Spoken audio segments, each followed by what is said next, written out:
Peggy 18. Actually, this game has not been rated by Peggy, but it does contain graphic violence and probably shouldn't be played by anybody.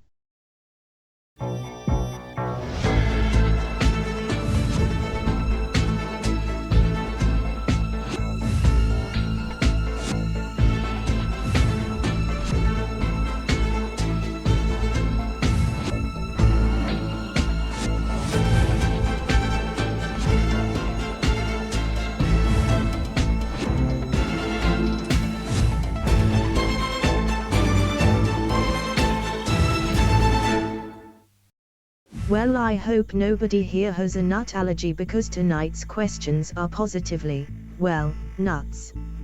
Ha, ha, ha. You see, computers can do puns too. Once at least 12 of you have joined the game, we'll begin the process.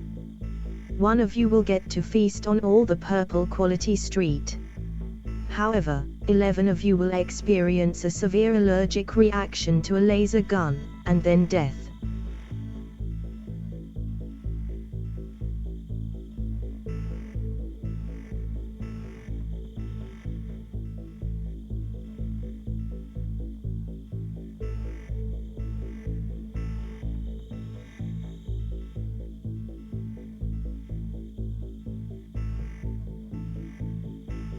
Please stand by whilst I ruminate on who will join the process.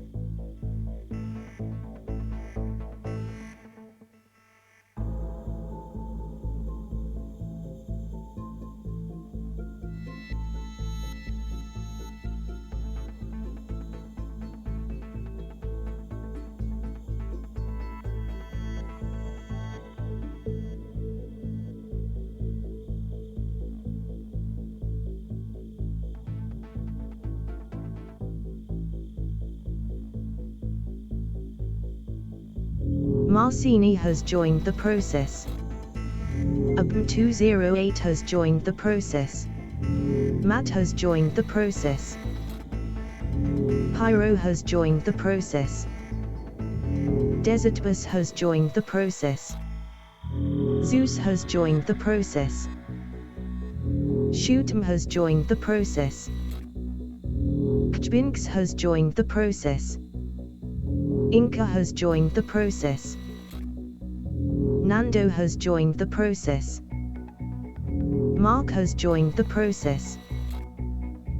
Cola has joined the process. You will face 11 multiple choice questions. Answer on your devices. One player who answers incorrectly will be eliminated at random. In the event all players are correct, everybody is up for elimination. I have decided that it is far more fun for me if you don't know your fate until after it has happened. Therefore, I will not tell you the answer, nor whether you were correct until after elimination has taken place. Isn't this fun? For every correct answer, you will receive 50 pennies. The player who survives the process will receive an additional 500 pennies. Good luck.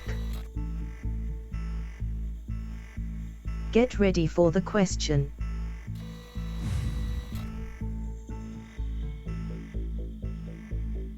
Ten seconds. 5 seconds. Time.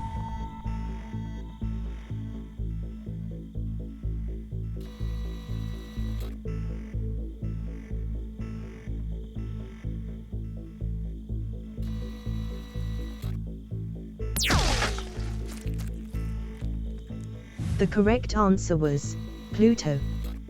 8 out of 12 players were incorrect. The experimental reduction to atoms program was a complete success. Please enjoy the experience, Inca.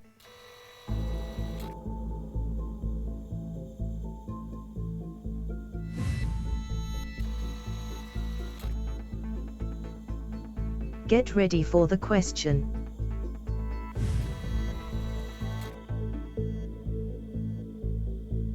Ten seconds.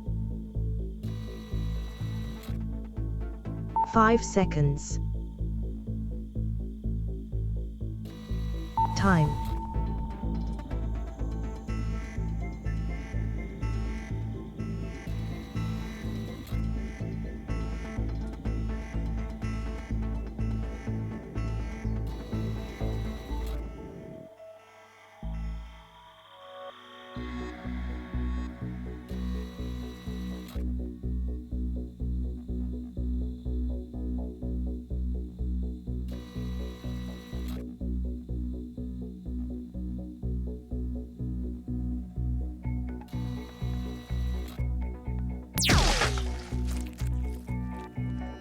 The correct answer was UMD. 5 out of 11 players were incorrect.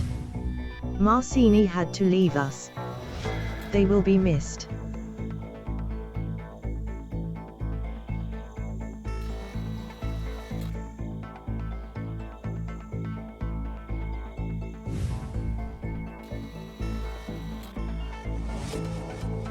Get ready for the question.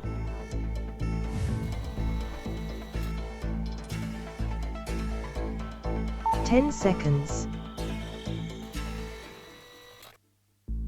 5 seconds. Time.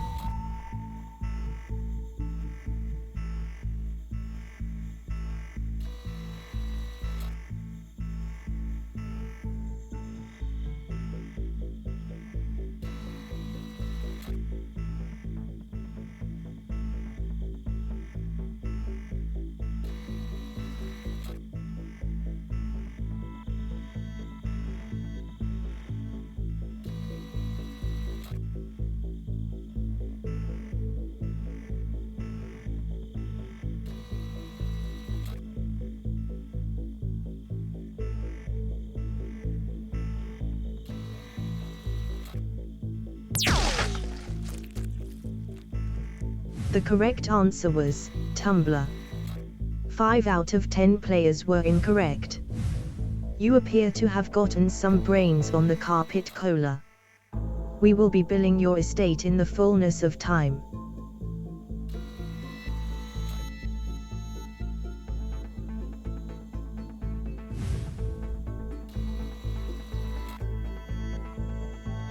Get ready for the question.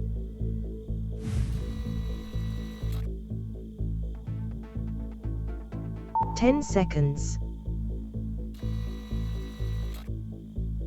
5 seconds.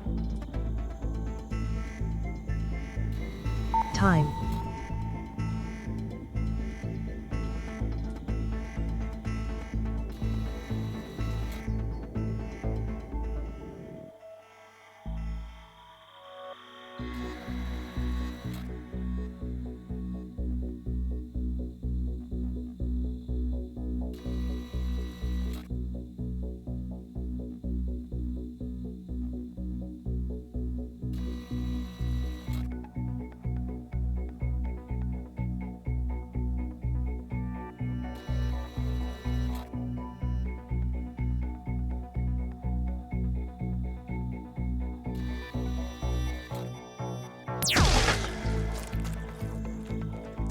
The correct answer was Mr. Peanut. 5 out of 9 players were incorrect. It turns out safety mode was disengaged. Apologies for the confusion, shoot 'em.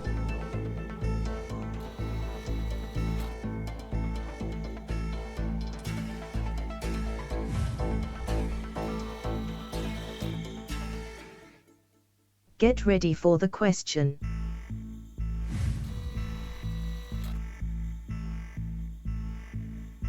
Ten seconds. 5 seconds. Time.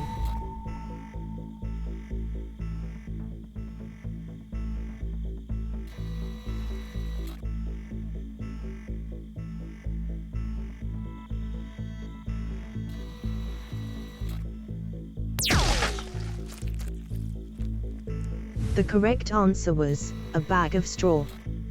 All 8 players were correct. On the plus side, it was quick, Zeus.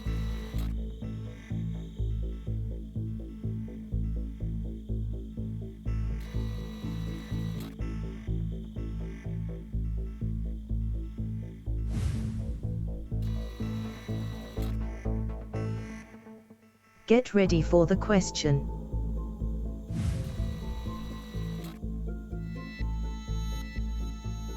10 seconds.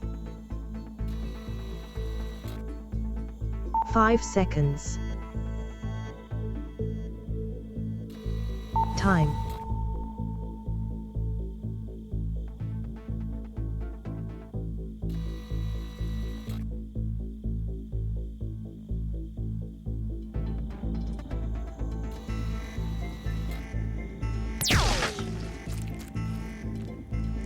The correct answer was a human toe. 5 out of 7 players were incorrect. This process can really take it out of you.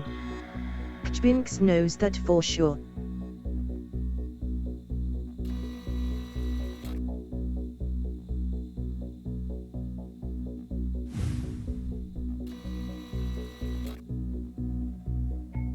Get ready for the question.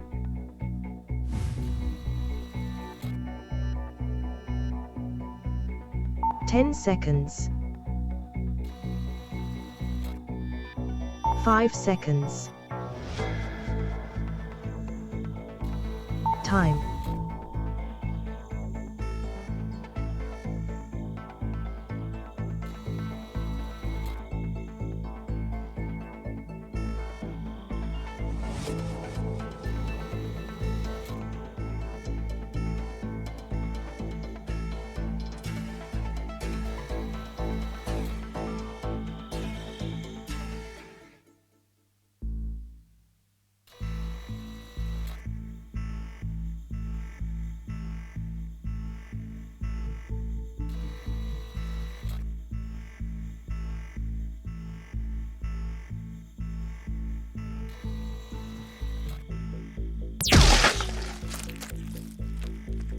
The correct answer was the Burger King. All 6 players were incorrect. So that's what Matt would look like if they were turned inside out. Good to know.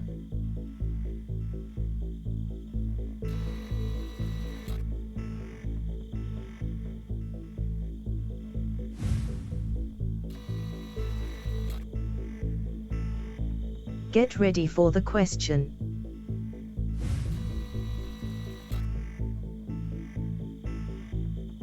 10 seconds. 5 seconds. Time.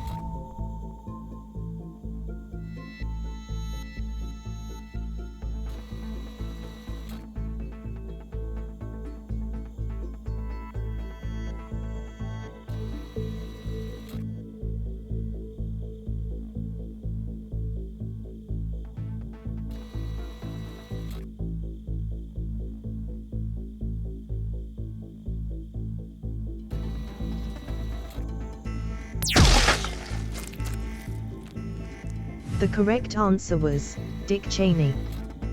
2 out of 5 players were incorrect. I fear that will leave a permanent mark, Nando. What a shame. What a shame.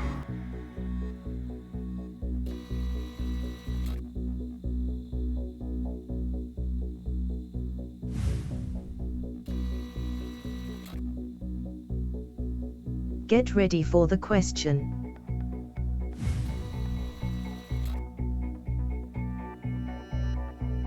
10 seconds.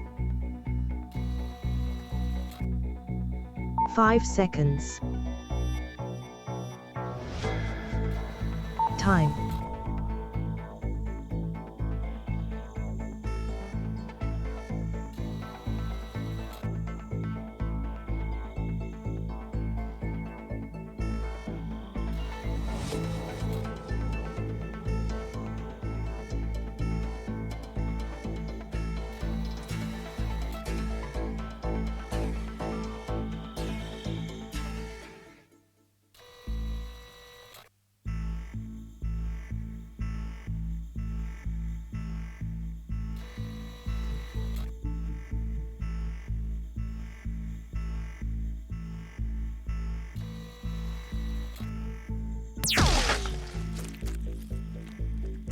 The correct answer was Mr. Saturday Night.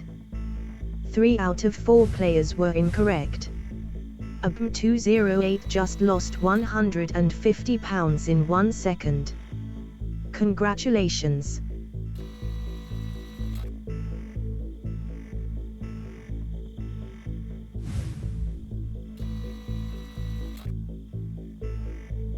Get ready for the question.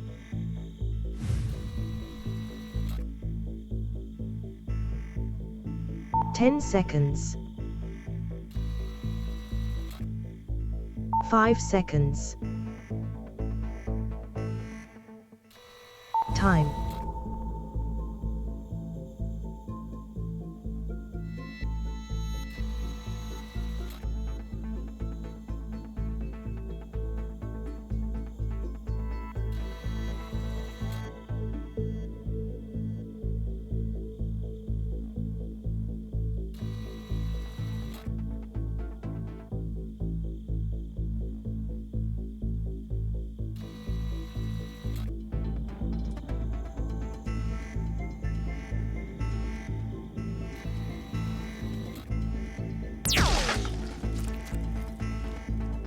The correct answer was Mr. Peanut.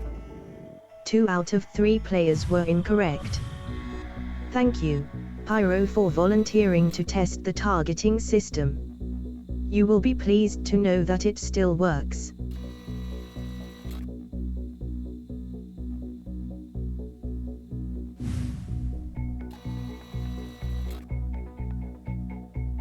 Get ready for the question.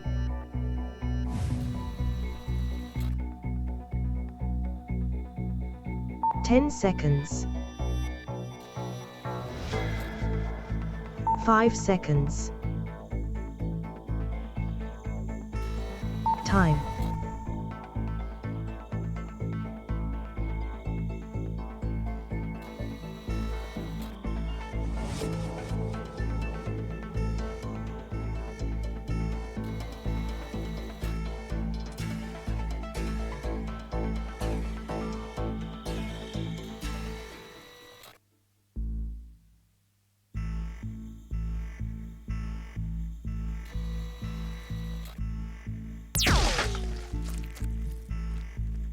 The correct answer was Master Splinter. 1 out of 2 players were incorrect. Let us have a moment of silence for our fallen comrade Mark. Thank you for the respectful moment of silence.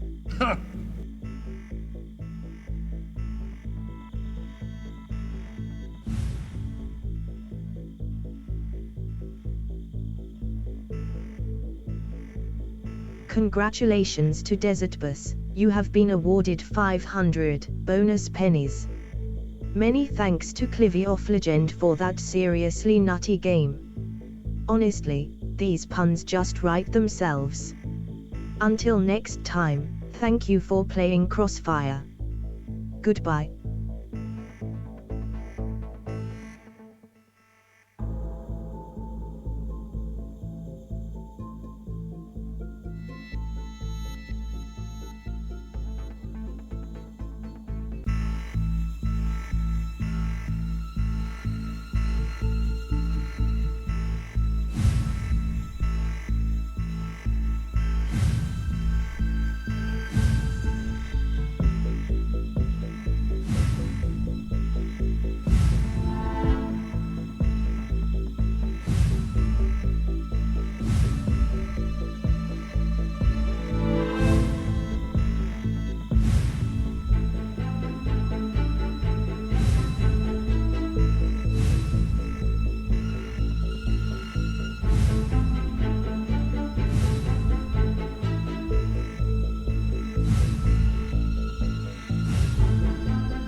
Good evening, good evening, good evening, good evening, good evening, good evening, good evening, good evening, good evening, good evening. To join the game, please visit persephoneschair.itch.io/game night and join with the room code BGBR. And welcome to Game Night on Saturday the 26th of July. It is just about 8:30 BST, and I hope you are all doing well and prepared for Bidding War, the first war of the season. And before all of that, here is a message from our sponsor, Puzzle Dan.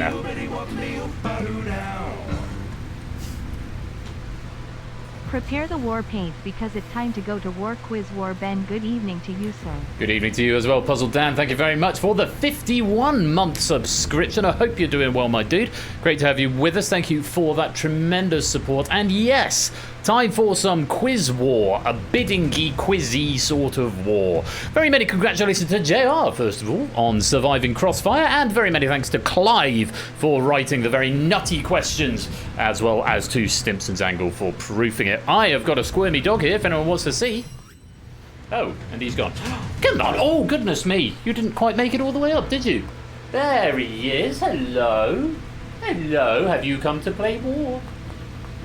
What's war? What's war? Eh? What? Oh, yeah. No, thank you. No thanks. Oh, what a happy puppy. Oh, that's too many kisses. That's too many kisses. Let's go back to the game so we can see the room code. Yes, it's a happy little puppy. Happy little Dex. I'm not sure he is happy, actually. He's being a bit of a fidget tonight. But, yes. Oh, look at that happy face. Do you like it up here because the fan's up here, don't you? You can be a cool down doggy. Oh, you have disgusting breath. Anyway, lovely to have you all here. Thank you for joining. And here's a message from our sponsor, G. Eisens. Ben, your chair is on fire. I hope you have a big chair budget hug. 601 Thank you very much for the 100 bits, G. Eisens. Yes, my chair is on fire. I took the webcam out of the game, and I need to put something more cromulent in there because, of course, that chair graphic is part of the graphical presentation of this game. But yeah, just the fire just seemed to be a good placeholder, and I just haven't got around to updating it. But thank you for the 100 bits, G. Eisens. Hope you're well. Hey, the camera pan works. We still can't see who's joined while the entry strap is there. But it's a good lead up at 31 of you in Bidding War so far. Room for 9 more. Let me say hello to you all. Who have we got tonight? Good evening to Conradalac and Prudes and Stimpson and SJ. Hello to Shapes and Matt, Lupine and Woollyback. Good evening to JR and Naughty Goth. Mark and CJ. Hello to Vertigo and TVP, Michael and Clayton. Welcome to Colin and Silver Electron, Toot and Fluffy Bunny. Good evening to Flyboy, Nando, Pyro and Clive. Hello to Oni and ABMe and Ape and Zeus. Good evening to Lewis and Natter and Kegler and Malcolm G. Eisens, a midget on the internet, and anyone else who is lurking, loitering and lingering in the chat. You are most welcome to be here. Thank you so much for joining us for what promises to be a super fun edition of Game Night this evening. We've got a triple bill and it's all very serious. We had death in Crossfire, we've now got war in Bidding War, and then later on we've got jail in the Escape Artist. So all very serious quiz tonight, but 3 very fine packs indeed. We've had our first one from JR. No, we haven't. JR won the game, first of all, but before I get on to that, a message from our sponsor. Hashtag death, we're in jail. This is our sponsor, BC. Hashtag death, we're at death, war and jail. Thank you for the 23-month Prime subscription there, BC. Most grateful to you. Thank you for the support. And yeah, so we've had our first pack from Clive. So thank you to him, won by JR. We've now got Bidding War, and this has been written by a bit of a combination. It's Naughty Goth principally, and myself as well, doing a couple of the questions. Some of the earlier ones are written by me, and Lewis as well jumped in and has chipped in 1 or 2. So it's a bit of a combo pack, if you like. Yeah, I won't tell you who wrote which, although if there's one of mine crops up and I feel so compelled I might point out this is one of mine. So yes, and Lewis and I have proofed it between us. So very many thanks to Naughty Goth in their debut feature game here in Game Night. They've written a couple of spotlight packs already. So we're looking forward to seeing how this plays out. Coming up a little bit later on, and the Ukuleleist and BC, welcome both of you to the stream. Coming up a little bit later on, we've got the Escape Artist by returning author this season, Oni. He didn't write anything for us last season. He was having a bit of a season off, but he's back in the chair with his 99th question pack, and it is the Escape Artist that'll be coming up in about an hour and 20 minutes on right here at Game Night. 60 of you in the chat at the moment, which is very encouraging this Saturday evening. No, that's not for eating. No. That's for wine. He found some wine bags, which are rather surreptitiously placed under the bar.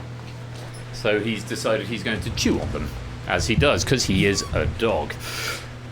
Right, the chair is on fire. Oh, lovely. Right, yes, of course, don't forget you can get your raid messages in. You can suggest up to 3 before it stops tracking them. Peggy didn't rate this. No, it did not.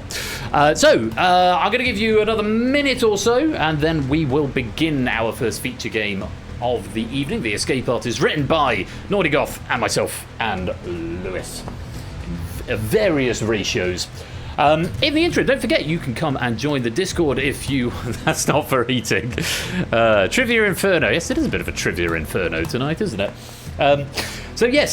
In the interim, you can come join the Discord. You'll need to come and say hi in the introductions channel if you want to get the roles and actually take part in the Discord, but that's where most of the stuff happens. A lot of the stuff this afternoon, I've been making Bamboozle, the old teletext game. I came up with a very quick rule set that is basically the same as the TV rules, but adapted for mass multiplayer. I'm anticipating that might be able to be showcased probably on Thursday, maybe on Saturday. Depends how much free time I find myself with in the evenings this week. Right, let's give you a countdown. What is the countdown set to? 40, we don't want 40. Let's set it to 10. And then we will lock it and we will get underway. I think there's a sort of anytime entry on this. I think. We'll find out in a minute. Anyway. Let's, the web version of Bamboozle. Oh, cool, yes, it would surprise me if it had been remade in web at some point. It was very popular.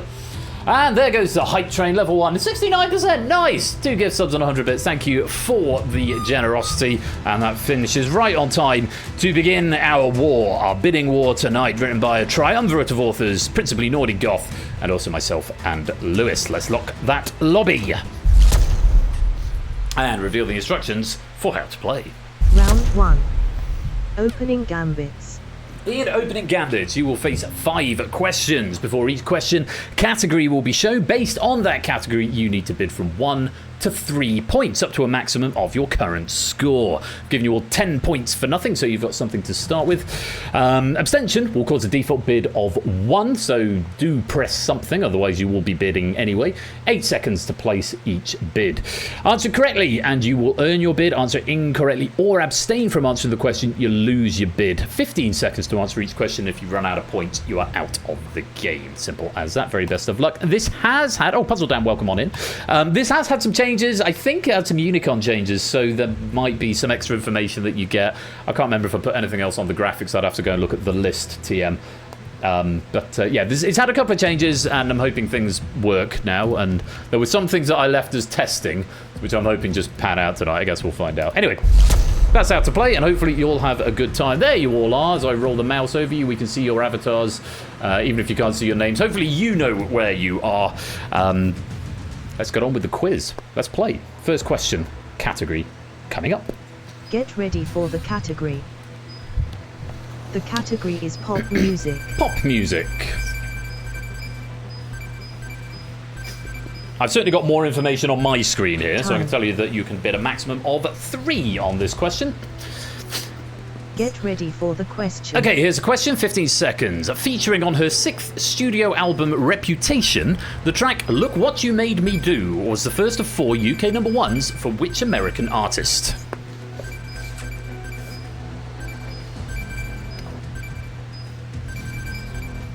Time.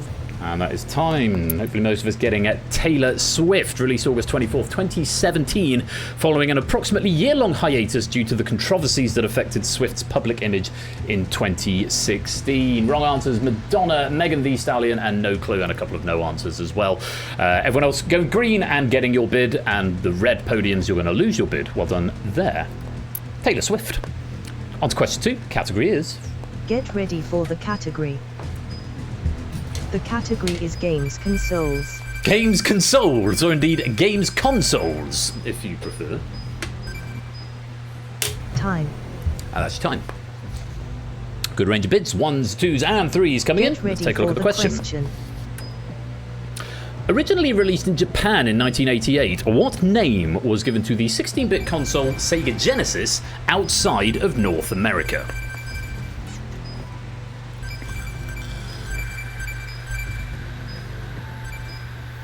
Time. A couple of wrong answers coming up here. Okay, what is going on with the Twitch view counter? It's just gone from 67 to 21. It really can't make up its mind. It's the Sega Mega Drive. Any variations on that? Sega's third console, the successor to the Master System. We're a couple of players who put the Master System. It was the successor to the Master System. Sega released it in 1988 in Japan as the Mega Drive, and in 1989 in North America as the Genesis. I knew it as the Sega Mega Drive. It was the first games console I had, and it was very fun as well. Dreamcast and the Saturn came a little bit later. Atari's a different mate. NES is Nintendo. Gemini is not something I've come across. Saturn, Master System, Origin, all of those incorrect. Well done if you got some points there. On we go. Question number 3. The category is... Get ready for the category. The category is High Street Banks. High Street Banks. 1, 2, or 3? Yeah, Mega Drive. Time. Won't hear a word against it. Love that console. Okay, bidding Get from 1 to ready 3. for the Here question. is the question. In 2013, TSB Bank underwent a demerger from which other major high street banking group?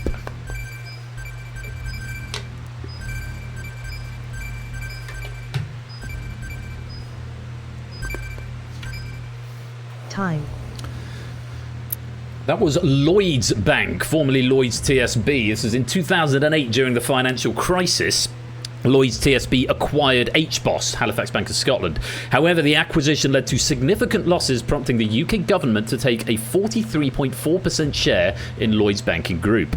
As a condition of the state aid received from the UK government and the European Commission, Lloyds was required to sell a portion of its business to increase competition in the banking sector. This led to the demerger of Lloyds TSB into two separate entities, Lloyds Bank and TSB Bank, in 2013. Yes, too big to fall indeed. I had a vested interest in this because I banked with Lloyds TSB and I didn't know it was happening, and then I was just told, now you bank with Lloyds. I'm like, okay. So, wrong answers there. HSBC, Bank of America, Barclays, Bank of America, HSBC, Wells Fargo, HSBC, NatWest, Virgin, no answer. ING, Santander, and Stimson Zangor, that's phonetically plausible. Lloyds.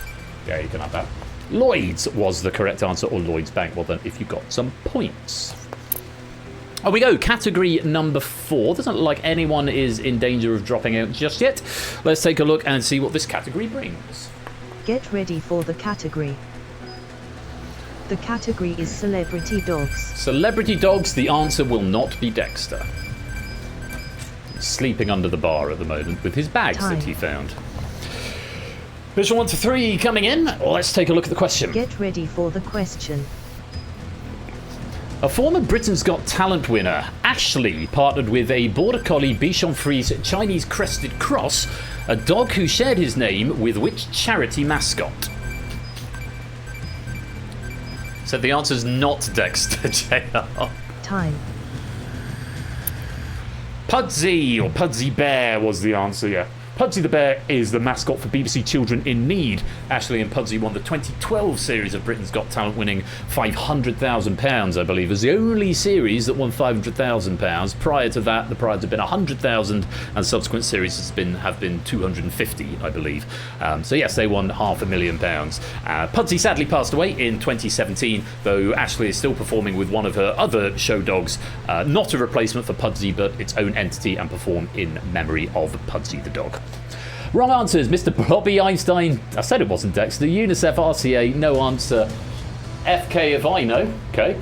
Jerry, Woofy, and no answer. None of those correct. But a lot of green up there. Let's award those points and take some off.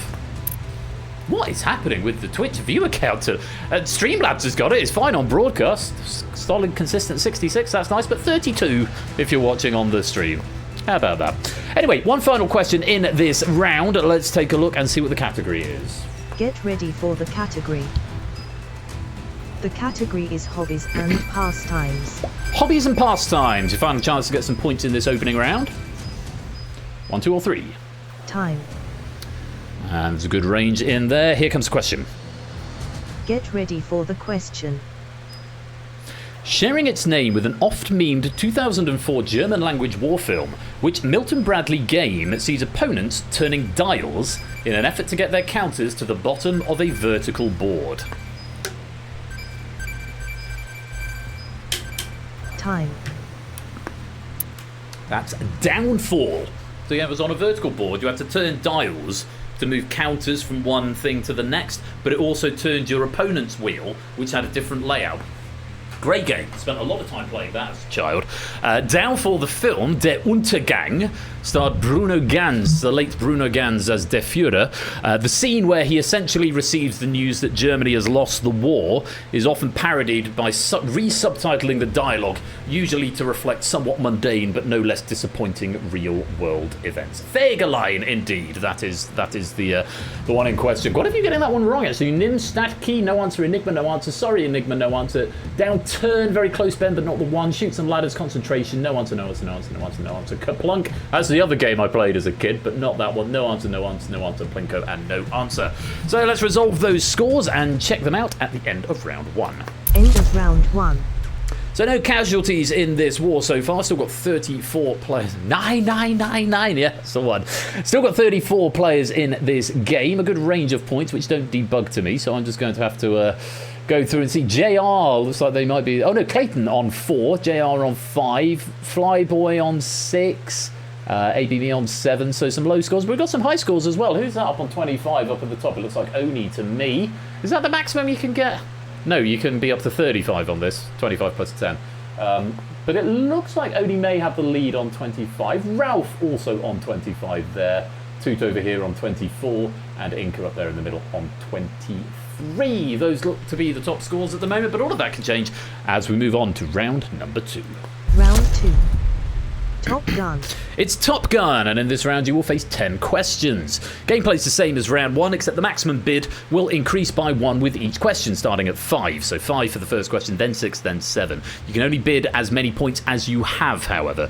Here's the rules for getting through. The fastest high bidder to answer correctly is granted passage to round 3. If the fastest high bidder has already been granted passage will be granted to the next fastest high bidder. Important to remember that high bids take priority over speed when ordering. So you have to make the big risk, and usually for the first 5 or 6 questions at least, it's players bidding the maximum who get passage. So even if you bid 4 on this first question, even if you're the first to answer, you will be superseded by someone who bid 5 but answered slower. Okay, so maximum bid is the best way to try and ensure passage, but you've also got to be fast.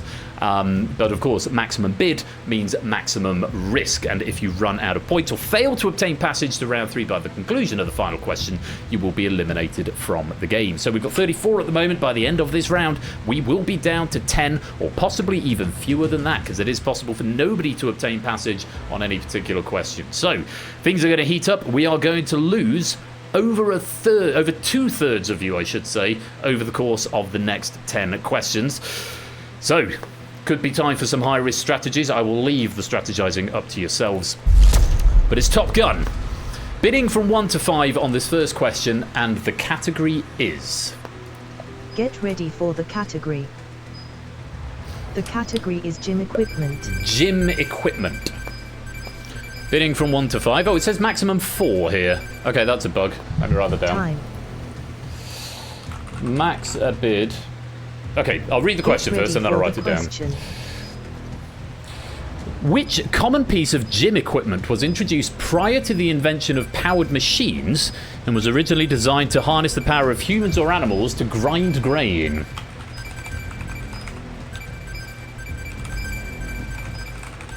Time. Max bid is off by 1 in operator in round 2 of bidding war. It's treadmill, also accepted tread wheel or running machine would also have been accepted. Wrong answer is rower, no. Rowing machine, cross trainer, no. Plough, rowing, no answer. Row machine, mill. I needed the word tread in that, I'm afraid. Chest pass, no answer. Arm pull, row machine, exercise bike, handle, mill, again, not enough. No answer and no answer. Yeah, it's periodically been used as a form of punishment as well. As Mark is telling us, used to be a torture device. Yeah, punishment for those sentenced to hard labour. And it would be, people would be forced to run on it. These days, it's more commonly used as a form of voluntary punishment for those wanting to run in general. So, well done if you got some points. I didn't see the bids coming in, but I can tell you the top 5. All of the top 5 bid the maximum of 5. And it was... Do I get up to the top 5? I'll just go through the top 3. So all of the top 3 bid 5. Shapes was 3rd with 4.97 seconds. Mark was 2nd in 4.7 seconds. Any eliminations? I've got to do that first. Update incorrect player scores and any eliminations.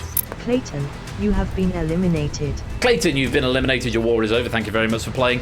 So Shapes was 3rd. Mark was 2nd, and the first player getting passage in a time of 3.73 seconds is...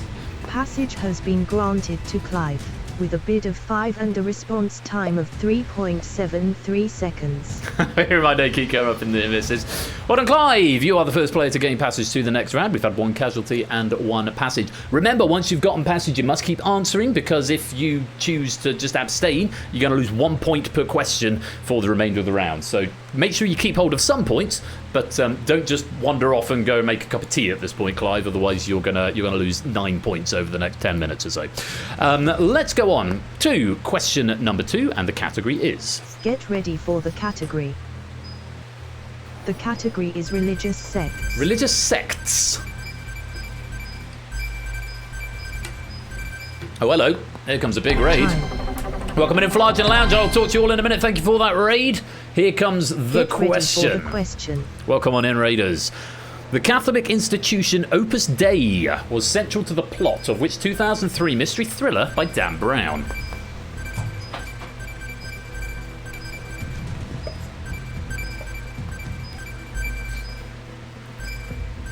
Time.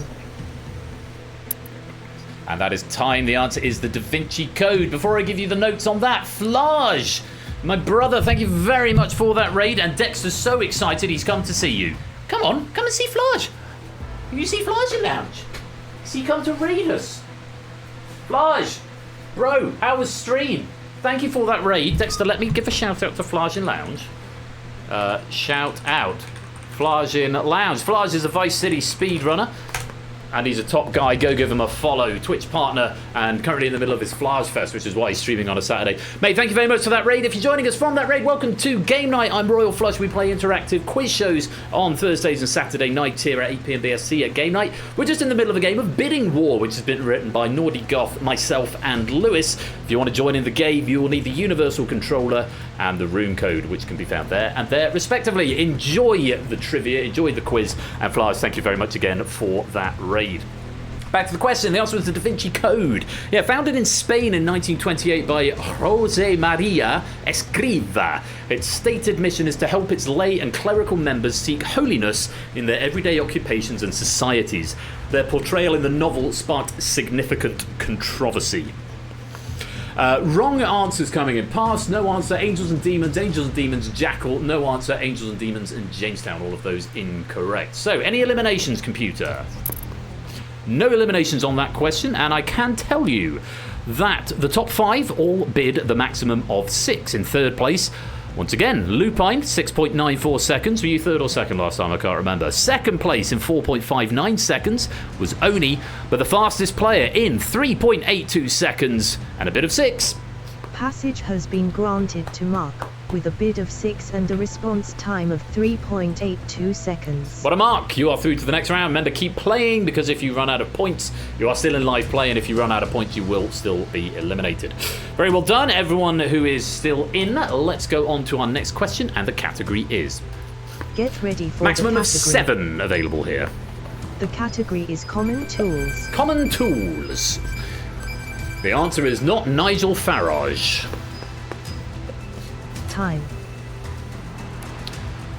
Bids of a couple of 7s at least that I'm seeing in there. Question. He's in the House of Commons, Sir Clive.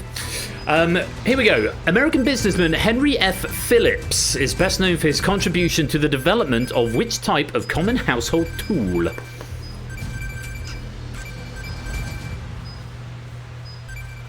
Time. Carpenter's muck. It's a screwdriver, specifically the Phillips head screwdriver for whom it's named. Or Henry F. Phillips is for whom it's named. After failing to interest manufacturers, Thompson sold his self-centering design to Phillips in 1935.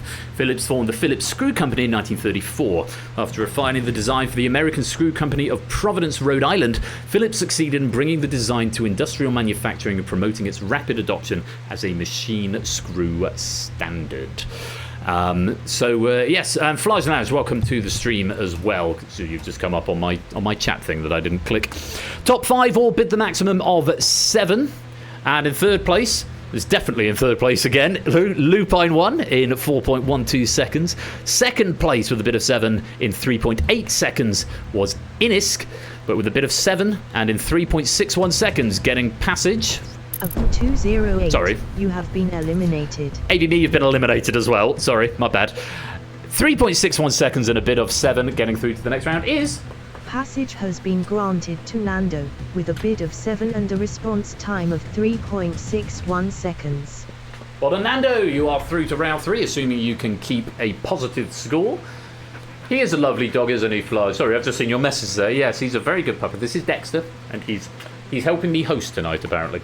Well done. If you are still alive, 3 players have gotten Passage. Let's go on to the next question. Maximum bid will be 8. Here is the category. Get ready for the category.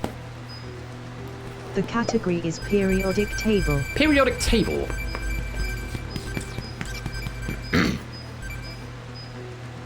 Time. And that is time. Let's see what the question brings. Get ready for the question.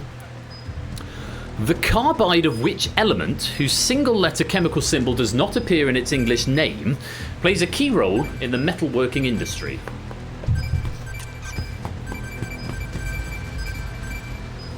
You getting down? Good boy. Time. And that is time. Tungsten was the answer. Tungsten. We also accepted wolfram, which is not the English name, and from where we get the W.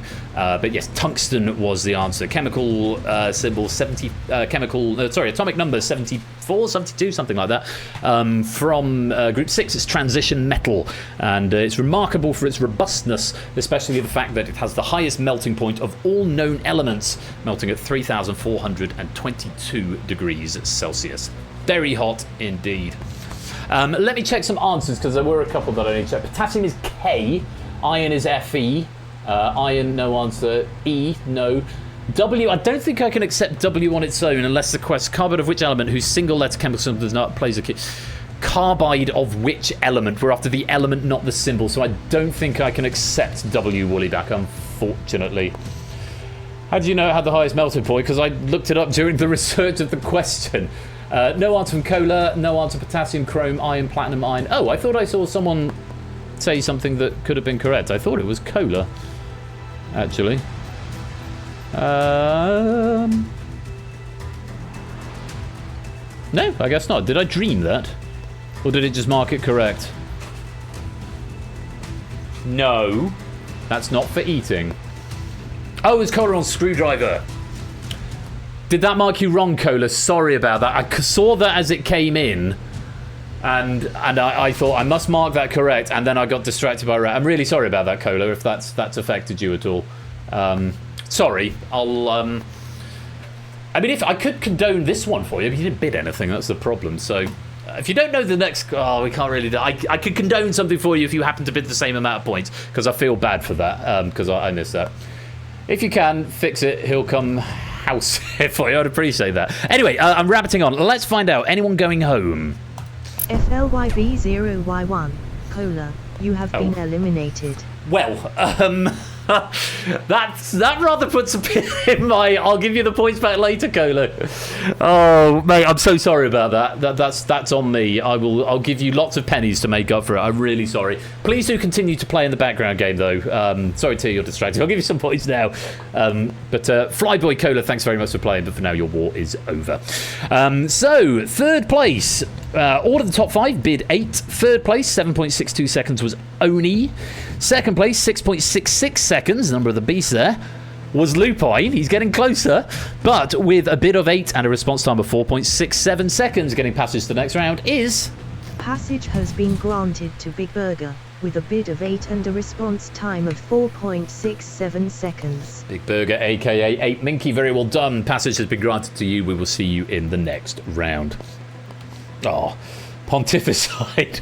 So I was asking the other day, what's the collective name for a group of vicars? Is it a homily? I feel like it is.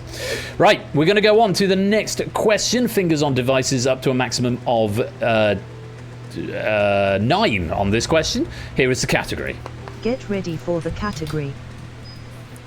The category is operating systems. Operating system, spinning up to 9.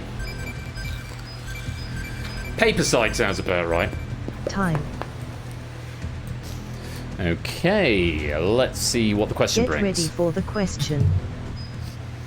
Big Sur is the title of the game-changing version of which operating system, as it marked the jump in version number from X to 11 after about 2 decades.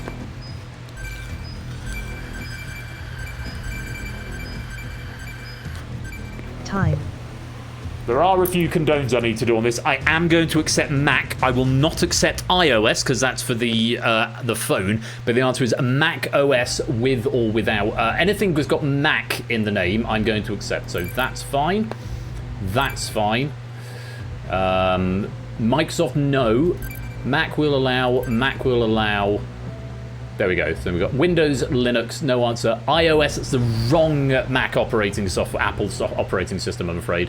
iOS, no. Linux, no. Microsoft, no. Windows, Windows, Windows. iOS, no answer. Windows, Windows, and RISC. All of those incorrect. Yeah, sorry, I decided that as the question came up, I probably should have just put Mac on there as well. But yeah.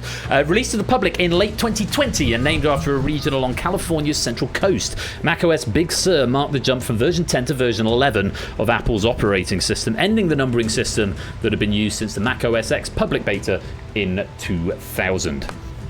Computer, anybody going home on that question? Marcini, you have been eliminated. TVP, your war is over. Cola and a run, welcome to the stream, both of all y'all. Nice to have you here. And we can see that only the top 4 bid the maximum. Top 4 bidding 9. In third place with a bid of 9, 5.65 seconds, was Matt the Sprat. Second with a bid of 9 in 5.36 seconds was Colin. But just 0.14 seconds faster with a bid of 9, getting passage to the next round. Finally, Passage has been granted to Bastard 2000, with a bid of 9 and a response time of 4.63 seconds. oh, hang on. What? Ah! I was going to say Lupi, because Lupi was top of my list, but of course I had to condone Oni, and it didn't update my top 5. Sorry, Lupi, to get your hopes up there. You were at the top, but then Oni usurped you, because Oni had to be condoned, but they were faster, with a bid of 9, and they beat you by half a second, or 0.6 seconds. Only was faster, but it came in as wrong and it didn't update it.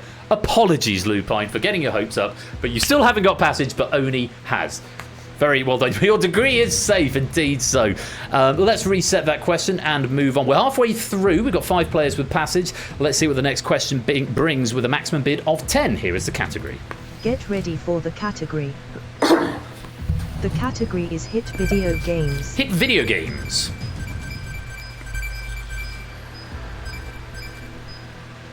Time. Okay, bids of up to 10 have all been placed. Get ready for Does the depend what question. era. Let's see what it is. Tidy, rambunctious, and fresh are all emotes that led to legal issues for Epic Games in relation to which blockbuster video game title?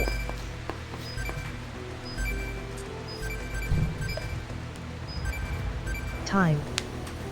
That's time. It is, of course, Fortnite. I will accept the correct spelling of Fortnite as well.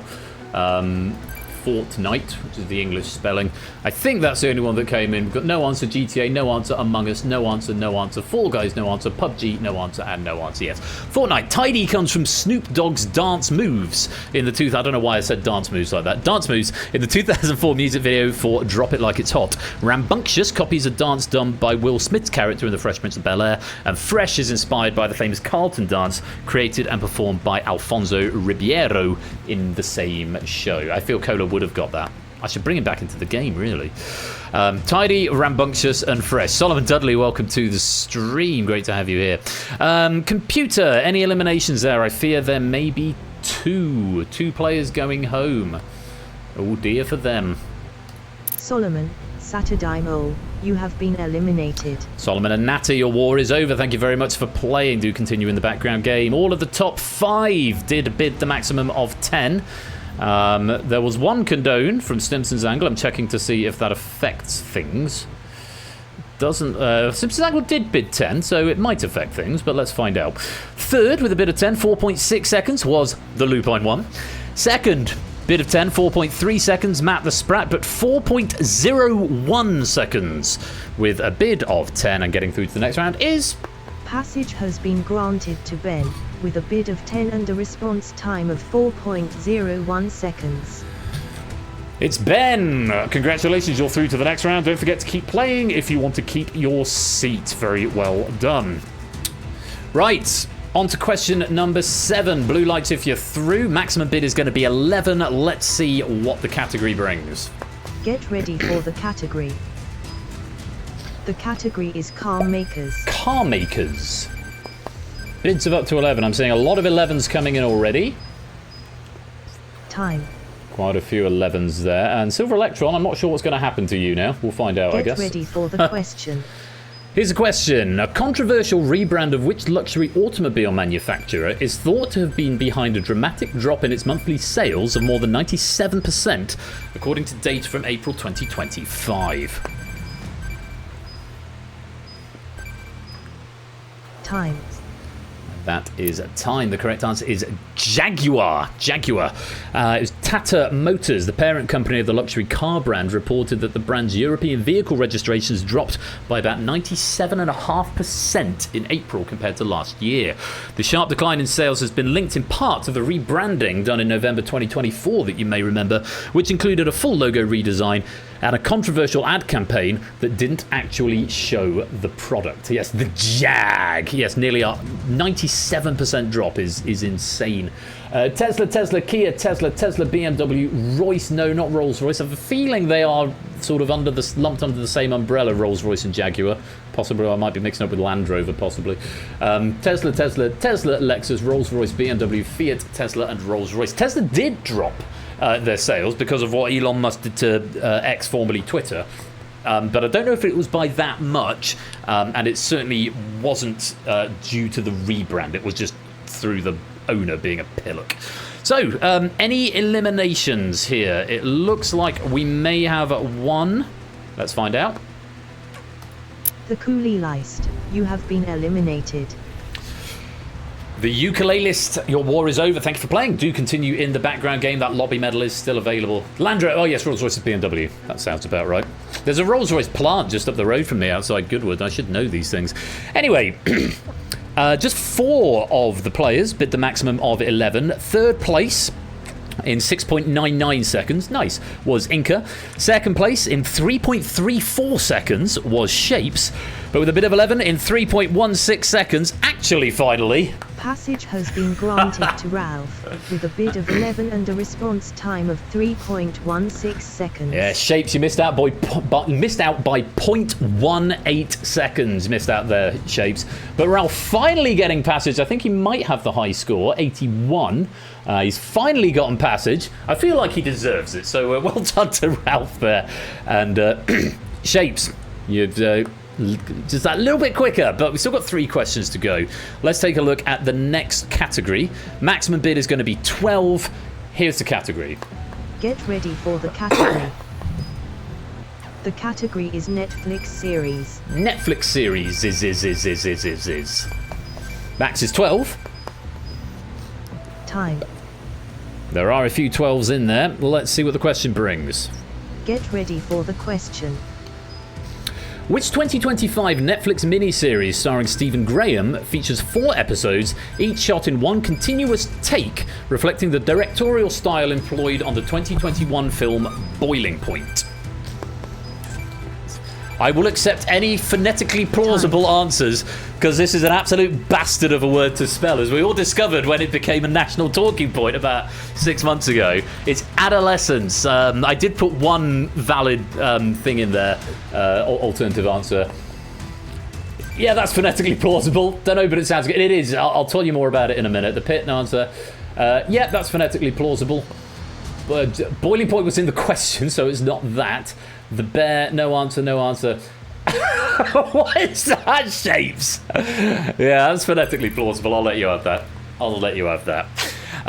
So yeah, miniseries directed by Philip Barantini uses a one-shot technique called a oneer in the industry, where the camera follows the characters in real time without cutting.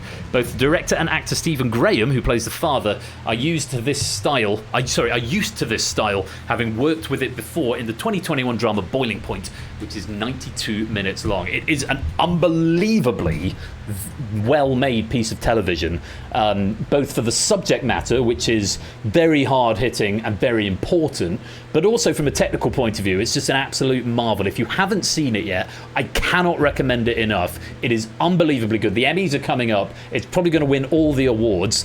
The kid who plays the lad in it, if he doesn't win all the awards for Best Supporting Actor, then something's gone wrong, because he's unbelievably good, and Stephen Graham is as good as he is in everything he does. So please, I implore you, go and watch Adolescence. It's unbelievably good. Now, because I condoned one. I condoned Shapes, didn't I? Shapes did bid 12, so let's see if that makes a difference to the scores. Because I've only got 4 of the top 5 bidding 12 here.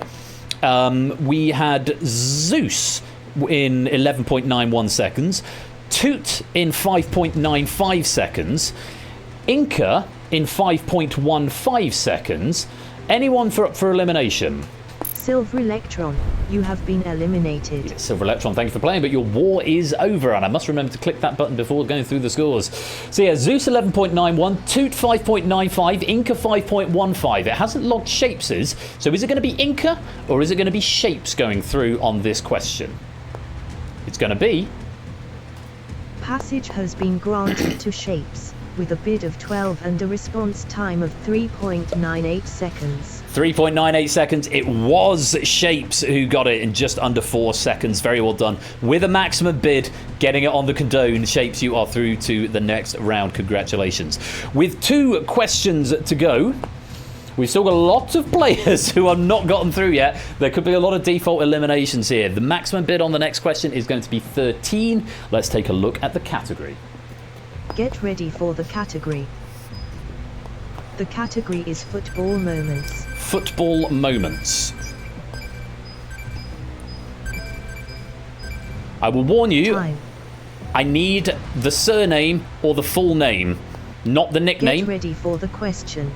For this question. Here it is. Cry Gaza Cry is a song that featured in a Spitting Image episode portraying which attacking midfielder sobbing after receiving a yellow card against West Germany in the 1990 World Cup semi-finals. Time. I will be generous with the spelling, but I needed Gascoigne or Paul Gascoigne. I could not accept Gaza because it was in the question, and that was as much information as I could give you without actually giving that away. But yes, one of the most iconic moments of that tournament, Paul Gascoigne broke down in tears in Turin after receiving a costly yellow card against West Germany in the semi-finals of the 1990 World Cup, ending his hopes of playing in the final with the Three Lions. The match ended in a 4-3 penalty shootout victory for West Germany, so it was slightly academic anyway because we weren't in the final that year. Coincidentally, the day before, Argentina had also defeated Italy 4-3 on penalties in the other semi-final. Went on to be Argentina-West Germany in the 1990 final, and it was won by, I want to say, Argentina. Did Argentina win in 1990? That feels about right. Someone who knows more about it. No, okay. I had a 50-50 chance it was Germany in 1990. Well, there we go. Let me do some condoning. I don't know, Ben. Well, I can't help you there. It's Paul Gascoigne, I can tell you now. Tom Hanks wasn't Lineker, unfortunately, Freiburg. Gascoigne, that's phonetically plausible. Lineker, Gascoigne, yes, that's phonetically plausible. Zinedine Zidane, no, there's 1998. That was his first World Cup for France, was Zinedine Zidane. Gascoigne, yes, phonetically plausible. Tess Daly, and that's phonetically plausible. I will accept all those phonetically plausible answers. So, I don't know who's going to be, because there's been a lot of condoning there. Of the players who were correct off their own back, there were only 3 who bid 13. Fluffy in 8.55, Colin in 5.39. Now, the top player on my list is Inca in 4.16, but I have just condoned about 5 players. Let's find out. Is it going to be Inca? First of all, let's find out who's getting eliminated. Schwintz, you have been eliminated. Still need to remember to do that. CJ, you have been eliminated. I mean, it says it on the bar for me. I should remember. CJ, you've been eliminated. Thank you for playing. Your war is over. Now, is it going to be Inca going through, or is it going to be one of those players I condoned? Let's find out.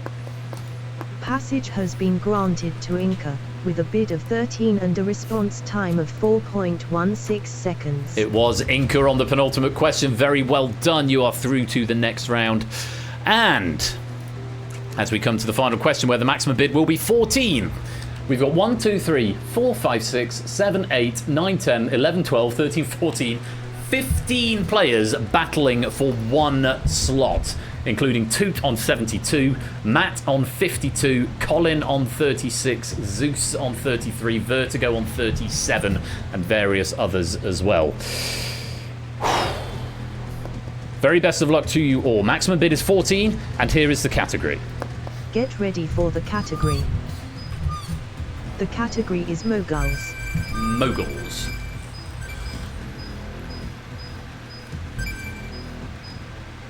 Time. Golazzo. Get ready for the question. Here's the question. Which medium mogul founded a company that was branded as her own name spelt backwards, and was also the name of also the same as her on-screen husband in a 1985 film? Time. I will accept phonetic plausibility here. Oprah Winfrey. I will accept either name phonetically plausible answers. Harpo Productions, also known as Harpo Studios, is an American multimedia production company started in 1986 by Oprah Winfrey. Oprah backwards is, of course, Harpo. It was originally based in Chicago but moved to West Hollywood in 2015. The name Harpo is just Oprah spelled backwards, and it was also the name of her on-screen husband in the 1985 film The Color Purple. Has no connection to Harpo Marx or the Marx Brothers. Oprah Winfrey, yes, that's phonetically plausible. Yeah, phonetically plausible. No answer. Paltrow, not right. No answer. Paramount. Maxwell. A repo. No, I can't accept that. Actually, I feel like I can, because that's opera spelt backwards, and I feel like opera is phonetically plausible. Although, that having been said, we're after the name of the media mogul, whose name is not a repo. So I could have accepted opera, but I don't think I can accept a repo, actually, JR, so I've changed my mind about that. Apologies, I can't have that. Daryl Hannah, no, and no answer. So, yeah, I think it's possibly it would have been a long shot. So, computer, who is going home? Junior, Pyro, Will I Back, Stimpson Sangle, you have been eliminated. JR, Pyro, Woollyback, and Stimpson's Angle getting eliminated there. Thank you for playing, but your war is over.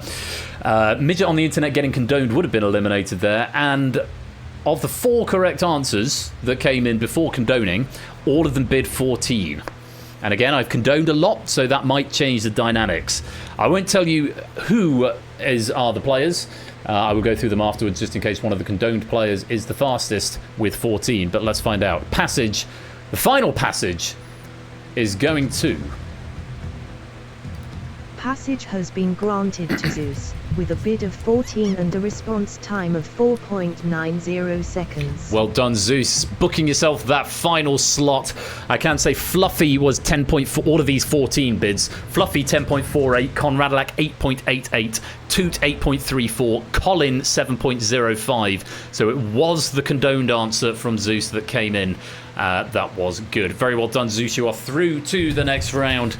Unfortunately for everybody else, I'm afraid that means your war is over. And it means we have to say goodbye to a midget on the internet, Fluffy Bunny, Puzzle Dan, Vertigo, Conrad, Proogs, Matt, Colin, Toot, and Kegler. Thank you very much for playing, but I'm afraid your war is over.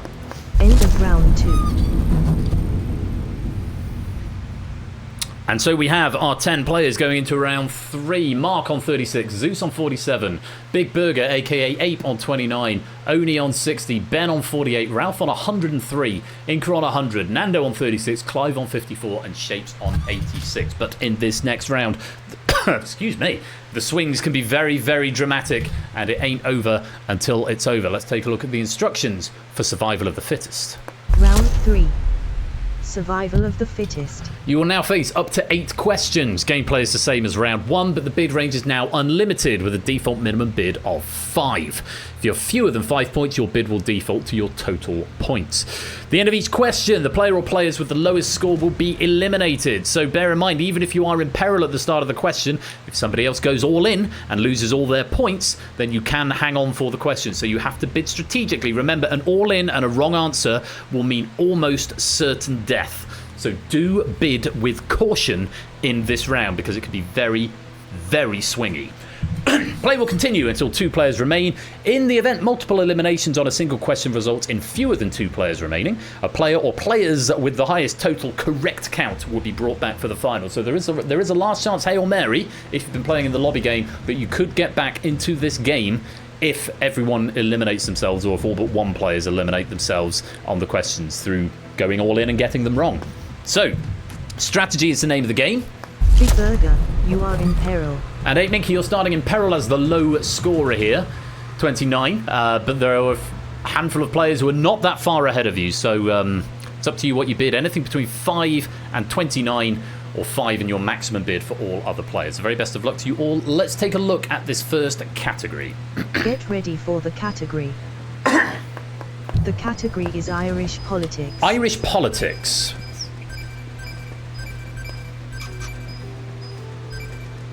Time. And that is time. Good range of bids. Quite a lot of 5s in there. Inca has gone all in here. Let's take a look, as has Zeus. His question.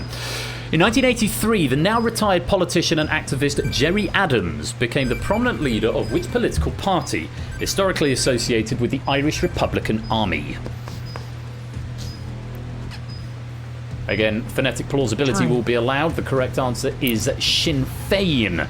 Gerry Adams, whose full name is Gerald, had a difficult youth, was arrested several times on suspicion of terrorism, but never went to trial. He became vice president of the nationalist party Sinn Féin in 1978 and was elected president in 1983, finally stepping down in 2018. Wrong answers that I need to condone. In fact, the only wrong answer there actually came from Zeus, which was Orpa, which was not the right answer. 8 Minky, you're red at the top and bottom because you're in peril, but your green bars mean you were correct. The answer there was Sinn Féin. 2 players going all in. Zeus was one of the players to go all in, and he has got it wrong. Inca also going all in. He's going to double points. Let's update the podium and see if 8 Minky is going to be eliminated or if it's going to be somebody else. I fear it may be Zeus getting that question wrong with all the points. Did Inca not all in? Oh, someone went all in. Who else went all in? Sorry, it was BC was all in. I beg your pardon. Forgive me, Inca. BC, yes, it was BC who went all in, but got it right. Yeah, good point. Let's find out. Computer, who is going home? Whose war is over? With a score of 0, Zeus, you have been eliminated. Zeus, you're out of the game. Thank you for playing. Big Burger, you are in peril.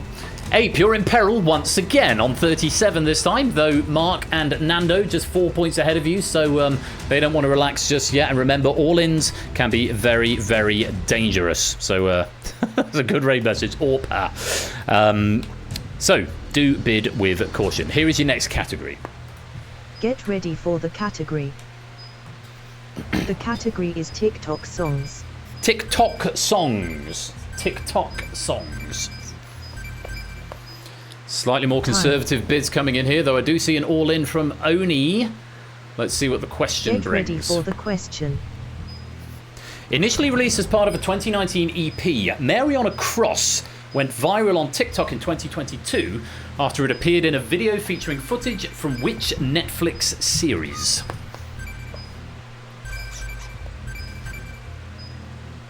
Time. And that is time up. The answer was Stranger Things. Ghost, originally called Ghost BC in the US, is a Swedish rock band. Mixes heavy metal with theatrical live shows, often wearing costumes inspired by papal themes. Their song Mary on a Cross, released in 2019 on the EP 7 Inches of Satanic Panic, became very popular after a fan-made edit went viral on TikTok in 2021, with clips from Stranger Things featuring Finn Wolfhard, I believe.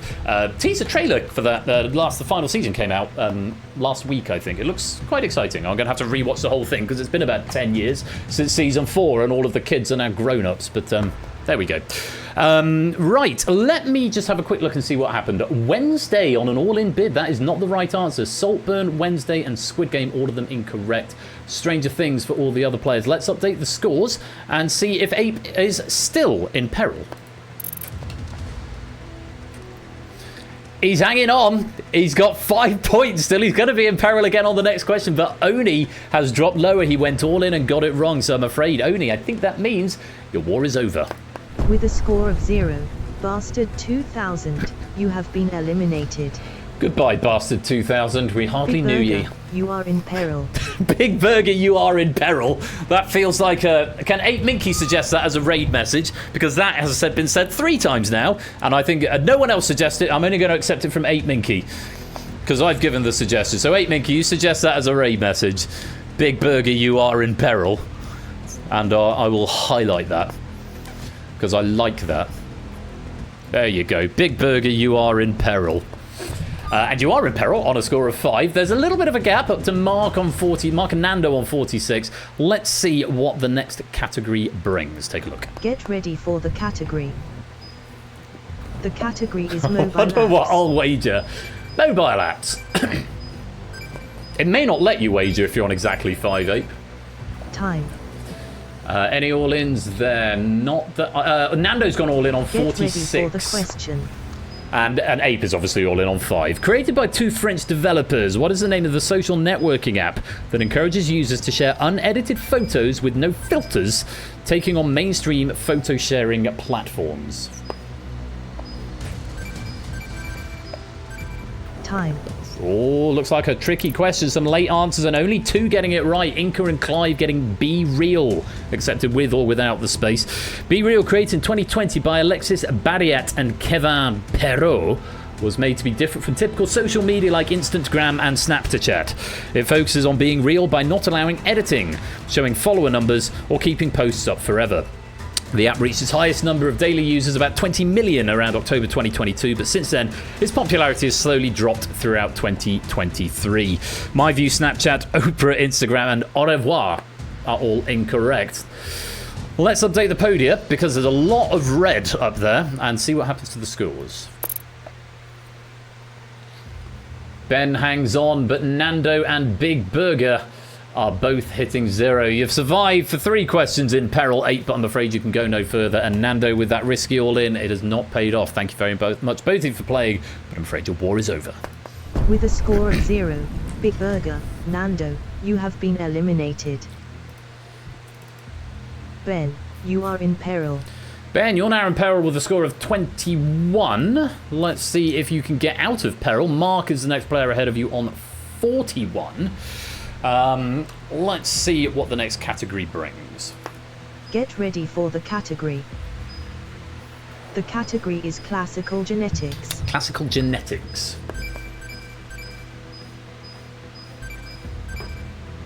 Time.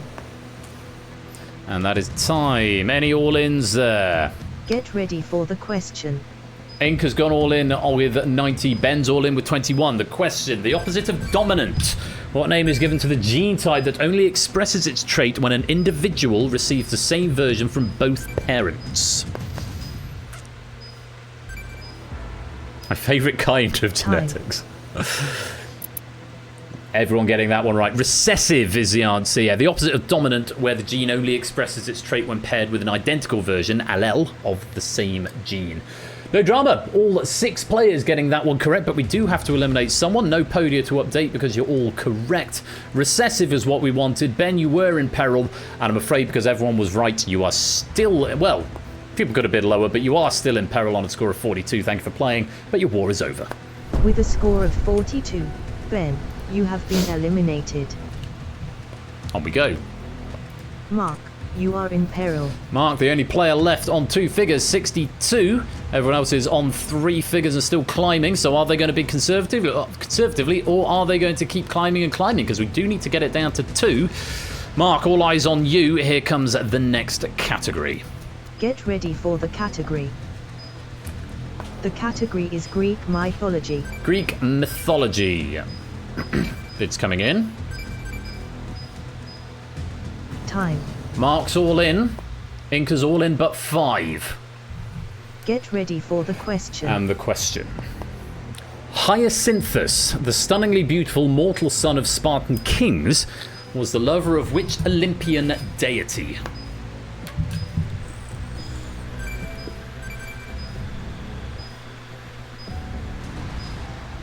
Time. Oh no. We've all gone wrong. It's Apollo. Apollo was the answer. We've got a mixture of answers. Ares, Hera, Artemis, Aphrodite, and Eros. And we've got every player getting it wrong. CJ and Matt's getting that right in the behind the scenes game, but that is a massive upset. Yeah, there's nothing we can do about that. In Book 10 of Metamorphosis, Ovid tells the story of how Apollo, the sun god, falls deeply in love with Hyacinthus, a strikingly handsome Spartan boy. The two spend their days in intimate companionship, playing athletic games together. But during a discus match, Apollo throws the disc high into the air, but when Hyacinthus runs to catch it, the disc strikes him with lethal impact. Devastated and unable to save him, Apollo decides to transform Hyacinthus' blood into a deep red flower, the hyacinth, marking his grief and preserving the youth's memory for eternity. That's a good story, but one that I don't think many of us knew. So, let's update the podium and see what it's done to the scores. Inca currently with the lead, but not any more, bidding all but 5. Inca dropping right down to 5. He survives this question, but he's going to have his work cut out and he's going to have to hope for an all-in on the next one. For now, though, unfortunately, dropping all the way back down to 0. Mark, thank you very much for playing, but I'm afraid your war is over. With a score of 0, Mark, you have been eliminated. And then there were 4. Inca, you are in peril. Unsurprisingly, Inca, you're in peril. An arrow to the knee indeed. Inca, you're in peril with a score of 5. Ralph is the next player ahead of you with 83. Then Shapes on 97, then Clive on 125. We've still got to get it down to 2. So Clive might play a safe game, but Shapes and Ralph might play a safe game. That's all going to depend on the category. You're going to have to hope for an all-in, though, I think, here, Inca. Let's take a look and see what the category brings. Get ready for the category. The category is recent fashion trends. Recent fashion trends. I can tell you there are no all-ins apart from Inca, who's gone in 5, a 20, a 30 and a 50 coming in for the other players. Get ready for the question. Could make for an interesting final. Here's the question. What name is given to the small round earrings that sit precisely on the earlobe, a piece of jewellery that shares its name with a brand of nappies?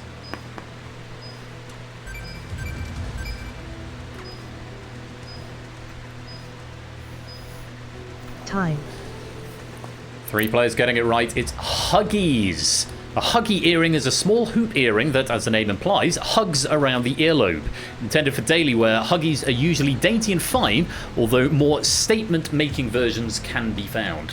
They tend to be smaller in circumference and thicker than regular hoop earrings, providing a more secure fit. Clive going for studs, though Clive bidding the lowest of the players who were eligible to bid. Obviously, Inca had to bid the minimum, only losing 20 points. Let's update the podia. Inca did manage to get up to 10, but unfortunately it is not going to be enough. Inca, you're still in peril. Thank you very much for playing, but your war is over. With a score of 10, Inca, you have been eliminated. So Clive goes from the lead Clive, you are in peril. to being in peril, but there's not a massive amount in it. Clive on 105, Ralph on 113, Shapes on 147. And this is an interesting question that's going to come up here. Let's see how you play. Good luck. Here is the category. In fact, I'm going to give you just a few seconds just in case you want to do some tactical strategizing here, because obviously the scores are quite close. All-in bids here, well, you know what all-in bids mean, but You want to reveal it? Okay. Well, Shapes and Ralph might want to think a bit more about their scores, but I think that's enough time. Here is the category. Get ready for the category. The category is game show formats. Game show formats. Time. Interesting. Clive and Ralph are all in. Shapes is not. Get ready for the question. Here's the question. First airing on the same day as the original US version of Blockbusters, Gambit was a game show based on the mechanics of which card game? Need an answer, Shapes. Thank you. Time. And that is time. Very well done to all three of you. The answer was Blackjack. Two married couples attempt to build a hand as close to 21 as possible without going over, was the gist of it. Formerly Las Vegas Gambit, it didn't last very long, being discontinued, I think in 81 or 82. That is a close finish, it really is. My God, Shapes. I think Shapes did go for the tactical bid there, realising that even if Clive went all in, and Shapes was right, he wanted to guarantee that he'd be still safe. So let's update the podium. You're all getting it right, but Limey O'Reilly. Clive on 210, Shapes on 211, Ralph on 226. It does mean, Clive, at the last second we have to lose you from the game. Valiant effort, and being eliminated with a score of 210 is a very impressive feat in its own right. But unfortunately, I do like how Clive ended on a factor of 21. That is very pleasing indeed. Oh, but Clive, it's not going to be a final for you this week. Thank you very much for playing, but I'm afraid your war is over. With a score of 210, Clive, you have been eliminated. End of round 3. End of round 3. It's going to be a Ralph Shapes domination final. There's one question that goes unused, which happens to be one of mine, so I will repurpose that into a future pack. For this final round, there's up to 10 questions, and I can tell you 1, 2, 3. 3 of them were written by me. 1, 2, 3, 4 of them by Naughty Goth, and 3 of them by Lewis. So there's a full mixed bag of authors coming up in this final round. Up to 10 questions. I expect the chairs pass. Hooray! That warrants a celebration.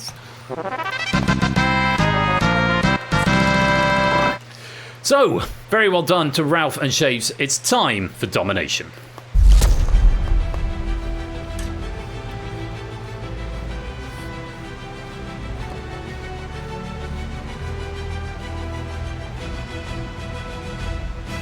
Not yet, JR. I've been busy remaking Bamboozle. It's on the list, though. It's on the list, so it'll happen. I'm not going to tell you who wrote which question, but I've told you the numbers of each, so it's a pretty even balance. First of all, here's the rules. Round 4. Domination. It's domination, and the array shows 15 lit circles. The player who was ahead at the conclusion of the round, that's Ralph, has 8. The runner-up has 7. That's Shapes. You'll face up to 10 questions. Gameplay is identical to round 1. The bid range is 1 to 3, with a default bid of 1 if you don't say anything. Answer correctly to swing the array in your favour. Answer incorrectly or abstain to swing the array in your opponent's favour. Both players' bids are factored into the swing, meaning the maximum swing per question is 6.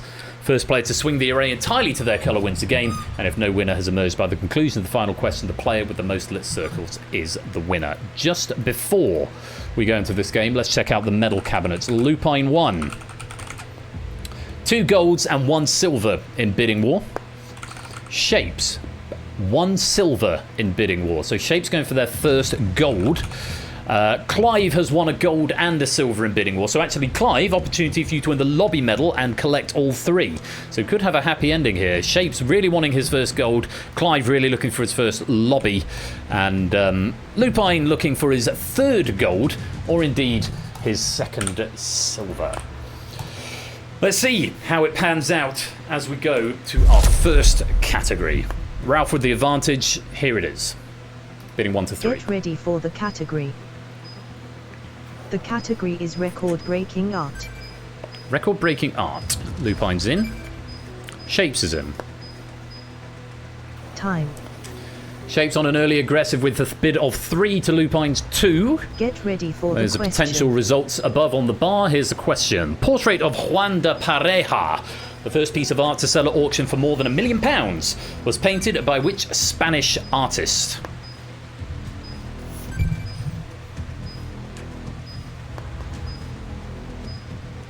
Time. Diego Velázquez is the answer. It sold at Christie's on the 27th of November 1970 for £2.31 million. Painted in, I think, was it 16th century, 15th, 16th century? Yeah, it was the first to sell for more than $1 million. Diego Velázquez was the answer. Lupine going for Picasso, and Shapes getting it right. And with that aggressive bid, Lupine slightly more on the defensive is going to lose 2, and Shapes is going to gain 3. That is a swing of 5 in Shapes' favour. Pushing the array, and Ralph immediately under pressure here after that first question. Let's see what the second question category brings. Get ready for the category. The category is gardening. Gardening.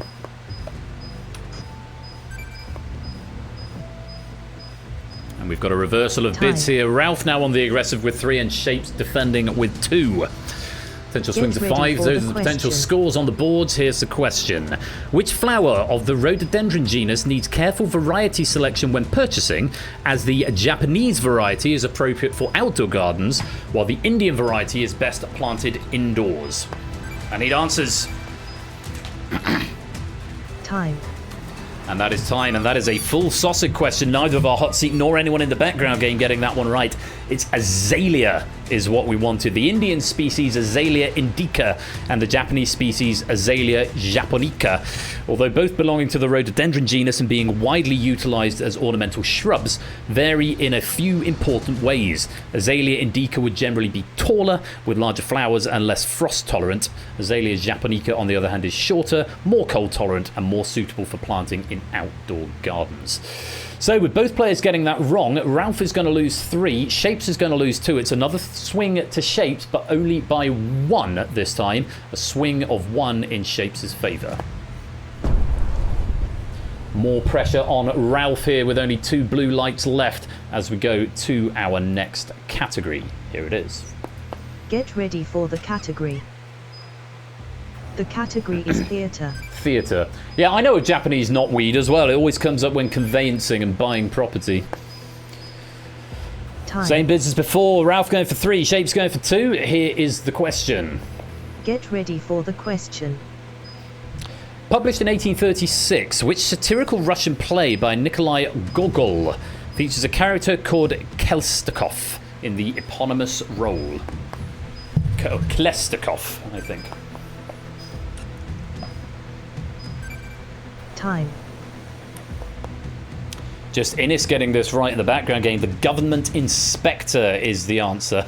And again, both players wrong. Battleship and the idiot. And with Ralph on the aggressive, he's going to lose another circle, but it's not game over yet. As you can see, wrong means that Shape still has 1 to go. It's based upon an anecdote allegedly recounted to Gogol by Pushkin. The play is a comedy of errors, satirizing human greed, stupidity, and the political corruption of contemporary Russia. Recently performed at the Chichester Festival Theatre. I went to see it, and it was very, very, very funny. But it was a sort of a modern retelling of it, but basically the same play. So, yes, we also accepted the Inspector General, which is an alternative translation of the original Russian. But yes, the government inspector is what it's known as today. And that is going to be a swing of 1 in Shapes' favour. Ralph clinging on for dear life here as we go to our next question. Here is the category. Get ready for the category. The category is flags. Have you a flag?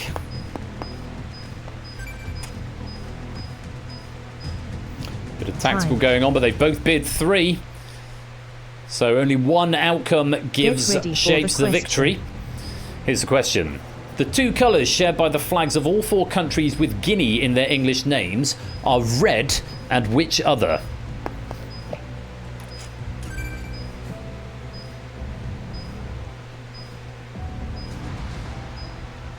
Time. It's yellow. Papua New Guinea is red, yellow, white, and black. Equatorial Guinea is red, green, white, blue, yellow, and others for the tree in the middle. Guinea is red, yellow, and green, and Guinea-Bissau is red, yellow, green, and black. Shapes finding the correct answer, yellow. Ralph going for black. Black is on 2 out of 4. Yeah, red is on all 4, as is yellow, which is going to be a swing of 6 in Shapes' favour. And that's going to be enough to clear the array. We forego the remaining 6 questions in the pack.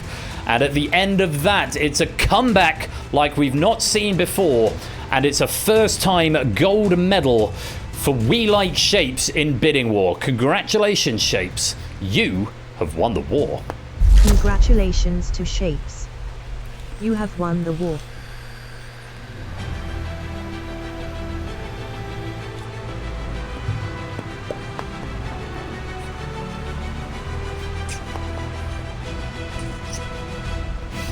And of course, that's camera pan revealing that this game is played as a theatre in the round. Very well done, Shapes, mastering the game and coming out on top with your first gold medal in Bidding War. Congratulations to you. Can I express my thanks both to Naughty Goth and to Lewis. Naughty Goth, principal writer there, and Lewis giving it a once-over, and also giving a once-over of the additional questions that we added in. And a message from our sponsor, G-Isons. Who will dance on the floor in the round? Who indeed. Thank you very much for the 100 bits, G-Isons. But yes, Naughty Goth with their first feature pack there. Said breakdown of the questions. The first round was me. The first half of round 2 was me. Then it was Naughty Goth pretty much all the way, apart from the last question that we saw in round 3. Which was me. The last question in round 3 that we didn't see would have also been me, and then a mixture of the 3 of us in there. The first question was me, record-breaking art. Naughty Goth was gardening. I was theatre, and then Lewis was flags. The other questions I will return to the authors for use in future games. So thank you very much indeed, Naughty Goth. A great first pack, and some really lovely Bidding War trivia in there. It's supposed to be a tricky game, and I think you've ticked that box just nicely. Let's take a look at the final leaderboard and find out who our lobby medalist is going to be. Of course, it's calculated by total correct answers first of all, and then ties are broken on the maximum points you got to while in the main game. So we've got Amy Marcini, Maxio Cola, Clayton Flyboy, Kegler, Puzzle Dan, CJ Silver Electron, the Ukulele, Solomon Pyro, Natter, Woodyback, Con the Rad, AB Me Prugs, Ape, JR, a Midget on the Web, Stimpson's Angle, Vertigo, Fluffy, Colin, Nando. Into the top 10, Zeus with 14 correct and a max of 47, Matt with 14 correct and a max of 54, Oni, Toot and Ben all with 50 correct, Mark with 16 correct and max of 62, Clive with 16 correct and a max of 610, just missing out on the lobby medal, Clive. And this week that lobby medal goes to Inca with 20 correct. A lower maximum, but more questions in total. Shapes, of course, Ralph rather taking the silver, and Shapes taking the gold. And Inca, for your benefit as well, that is your 3rd lobby medal to go with your 4 gold and your 1 silver. Congratulations to you. Those are the final scores. Well, it's been a very exciting game of Bidding War, and I think I need to go for a little lie down. But only a short one, because when we return, we are going to be playing, well, we've had Bidding War, and now it's time for the Prisoners of War to battle it out in the Escape Artist. We're going to take a little 5-minute break. If you're not subscribed, you'll see some adverts, but we won't start the next game without you. I've got continuity to do anyway. So a little 3-minute ad break if you're not subscribed. So opportunity to go refill your glasses, get some more snacks, nip to the loo, stretch your legs, whatever it is you need to do. We'll be back in about 5 minutes for Oni's 99th game at Quiz Night. Quiz Night? Game Night. Sorry, Quiz Night is Ashes. 99th pack at Game Night. And it's the Escape Artist. You don't want to miss it. It's going to be really good fun. Many thanks to Oni for writing it and to Cola for proofing it. More about that in just a minute. The Escape Artist coming up in about 5 or 6 minutes' time. Until then, thanks once again to Naughty Goth and Lewis for all your efforts on that pack. And congratulations to Shapes. You have won the war.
War of Shapes for a bonus of 249 pennies. Type it into the chat in the next minute and a half to get even more bonuses. Don't forget you can cash in those micro pennies for a penny bonus. I'm bringing in a new reward soon. I've got an idea that I'm going to introduce to you at some point in the next couple of weeks when I get around to implementing it. But claim that bonus now. Like I say, go stretch your legs, get some more drinks and snacks, pop to the loo, and we'll be back in about 5 minutes' time with The Escape Artist as written by Oni. You don't want to miss it. Don't touch that dial. We'll be right back.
Wish we could be here to slip to the beginning. I just thought I could spin around.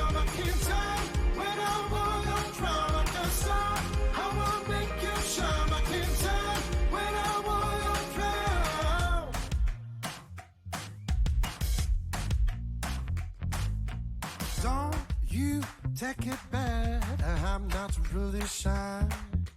Don't leave me on the side, cause I wanna ride with you tonight. And I feel like you're mental, weird and sentimental, experimental, love is worth fighting for. Feel like you're mental, weird and sentimental, wish we could be here to straight to the beginning. I can stop, I can spin around back in time, when I wore your crown. I can stop, I will make you shine back in time, when I wore your crown. Come on. How you all doing? Hope everyone managed to get themselves a drink. Sorry, I put the ads on late, so if there's still ads on, apologies. Oh, good. Apparently we've got no viewers. I'm talking to myself. Nothing new there, then. Anyway, yeah, that's a really weird bug that... And I had it open in front of me, and unless it did pay out and it just didn't send the message to chat, possibly, I wasn't watching, so I can't be sure. It's very annoying. Go away. Go away. Go away. Out from under the desk. Good. Yeah. Yeah. Pretzel has got some crap on here, hasn't it? Anyway, we're on to the next game. In just a moment, or so we will be, which is going to be The Escape Artist by Oni. Just very quickly, before we get on with that, if you're just here for the weekend streams, next Saturday, the 2nd of August, we have got Plinko by Cola, The Purge by Zeus, and Data Leak by Jerry to look forward to. That's next Saturday at 8 p.m. BST. In the interim, though, if you do make the weekday streams, this Thursday looks to be a lot of fun. Again, the warm-up game this Thursday, just so that could be a slightly later stream. There's 2 Thursdays in a row I've done later streams, which is probably poor planning on my part. But we've got Distinction by Fluffy, Danger Zone by Lupine, and then the first appearance of The Abyss this season, as written by Toot. That's going to be this Thursday, the 31st of July. I do hope you'll come and join me for either or both of those. That's pretty much all I've got to do in the way of continuity at the moment. Say, Ash is on his break, and we wish him well and hope he's having a good time. Maxio, welcome to the stream as well. Yeah, Bamboozle will probably... Bamboozler, whatever it's called. Can't even remember. I think it's Bamboozle, isn't it? That'll appear probably... Oh, maybe Thursday? Maybe Thursday? Out from under the desk. Yeah. And just yeah as well. Keep your raid messages coming in if something amusing happens. Don't forget you suggest a raid message. Give me up to 3. There's some people I know have already been capped. That would be a useful thing to have, wouldn't it? Dexter, get out from under the desk. Feedback on, and actually no, because that's like, don't sneeze on me. That's open to abuse. If I feedback on suggested raid messages after you've suggested 3, and then you keep suggesting them. That's open. I suppose it's open to spam anyway. You can just keep going exclamation mark pennies is open to spam, isn't it? Yes, bless you, dog. So I'll write it down and think about it. Feedback if capped raid message count reached. Maybe the first time. Maybe on the first time it feeds back to you. Anyway, so that's what's coming up soon. And yeah. All will be well. So I hope you can join me for that. Just some forward warning. Next Saturday is going to be the last Saturday before the mid-season finale, mid-season break. So I'm then back on Thursday the 7th of August, and I'm not going to be here on Saturday the 9th or Thursday the 14th. There was an outside chance I might have been back for Thursday the 14th. And I was possibly going to do that to make the numbers tally up so that the next season premiere is episode 500. But it turns out I miscounted something somewhere. And in order to make episode 400, actually episode 400, I had to include some other things that I'd hitherto forgotten. Which means if I put an extra episode in this season, episode 500 won't be the finale. It'll be episode 501. So I'm definitely off on the 9th and the 14th. And yeah, already thinking ahead to season 20. Which will probably take us up to Christmas, to be honest, because there's likely to be a break in the middle of that when I move house as well, assuming that happens. Fingers crossed and touching wood. Right, it's Oni's 99th game night question pack. It is The Escape Artist. We're very much looking forward to seeing what he's got in store for us. Many thanks both to Oni and to Cola, who has proofed this one as well. And if you're ready, you'll need the universal controller. The room code will be up very shortly. Let's go to Quiz Prison, aka The Escape Artist.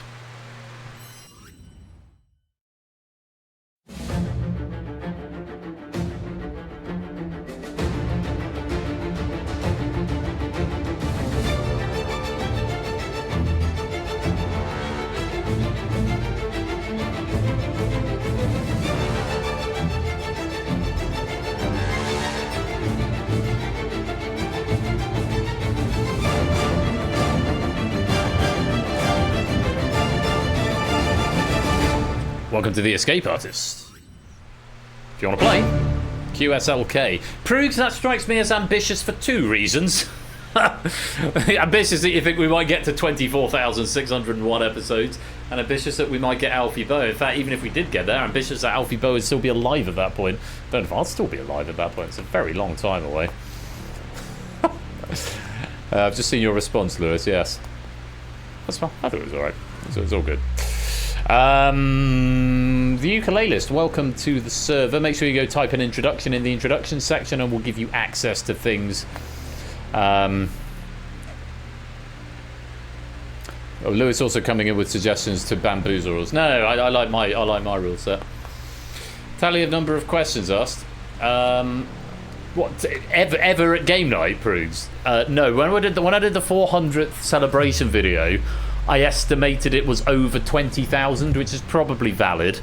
Don't know how many I've asked in the last nearly 100 episodes. Probably not as many as 5,000, because those first 400 episodes, a lot of that was Face Off, which is a much higher question burn. So 24,601 questions is probably not a bad estimate, actually, but the jury's out on exactly what constitutes a question, I suppose. Are there formats where you can, where the nature of a question is ambiguous, perhaps? Not sure. How many of them were rhetorical? How many of them were in game? But I mean, it could be. It's an ambitious project, wouldn't it, to go back through the VOD archive and check every single question asked. Of course, there's one lost episode, so it's like, we'd have to estimate that. What are questions? We just don't know. We do not know indeed. What even are questions? Right, 31 of you. Room for 39, I think. So yeah, 39. Room for another 8 players if you want to get in. There's a sort of soft anytime entry on this, but if you get in after question 5 of round 1, then you'll be instantly eliminated. So yeah, head on in if you want to come and play. You need the universal controller. The room code is on both broadcast and now in the chat. That's a good question, Shapes. That's where it would get ambiguous, because the code, there were 3 questions displayed, but only 1 question asked. The same with things like that is the question. That was a format where you had 5 questions displayed, but not all the questions were asked. So yeah, it's a bit woolly. And then you got things like the only connect warm-up game, where you've got the connecting wall. I mean, is that 1 question? Is that 4 questions, or arguably 8 questions if you talk about what the connections as well as the group? So it's just, it becomes a that is a question which was a bit lukewarm was response. Yeah, and steeplechase in this context, because I mean it's arguably 1 question, but it's sort of a big grid of question. It's one format that's 5 questions for an entire game. It's a bet, yeah. So basically, it would be, I think, a little bit too difficult to quantify. So probably not something we'll be looking into. But if you like, we can pretend the next question is the 24,601st question, because it's probably around here somewhere, or certainly in the next 10 episodes or so. Right, let's do a 10-second countdown, and then we'll get this lobby locked. 32 of you in, so we're in for another 7 if anyone wants to join late.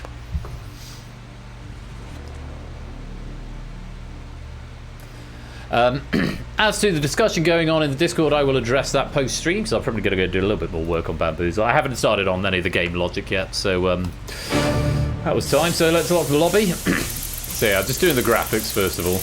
But do, by all means, chip in your thoughts. I'm very open to hearing ideas. I've got one idea for scoring. I'm not wild about the idea of going back and seeing previous questions. Certainly not on a... I mean, there's a mad idea, is that individual players could get different questions, but then what do you show on the broadcast? It's all a bit... It doesn't really work as mass multiplayer in that respect. I know, but mass multiplayer, you got to, you change things when you change things. You change things when you change things, yeah. Come to game night for my pearls of wisdom. You change things when you change things. Yeah, anyway, I'll talk about this later. It's time for the Escape Artist. I don't want to take away from what's going on in front of us. Oni's 99th Game Night question pack, proof by Cola. Thank you very much to both of them. And you're all in jail, and here is how to play.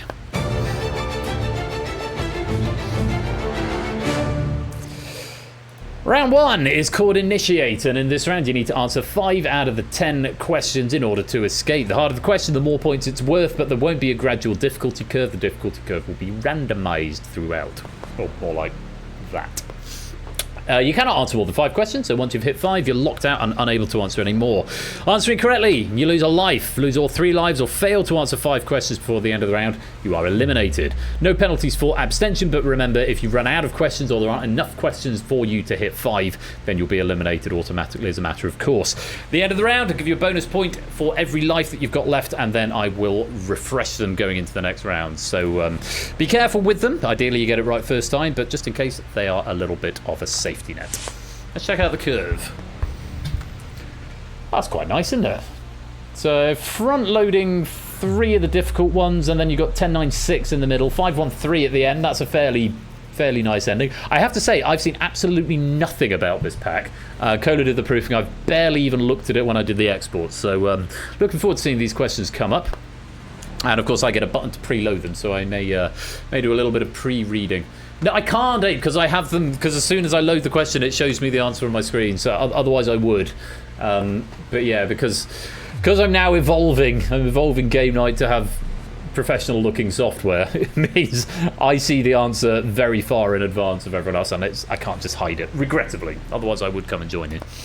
Anyway, if you're all ready, and then, yeah, not eating with... I think I have got some ice cream in the freezer. I could easily win. If I joined the game, I'd get 100%. So, well, not 100% of the questions I'm able to answer. Anyway, let's take a look at this first question. This is worth 2 points if you want to play it. Very best of luck to you all. Here is the question. The name of what apple-based drink is typically non-alcoholic in the US, but alcoholic in the UK?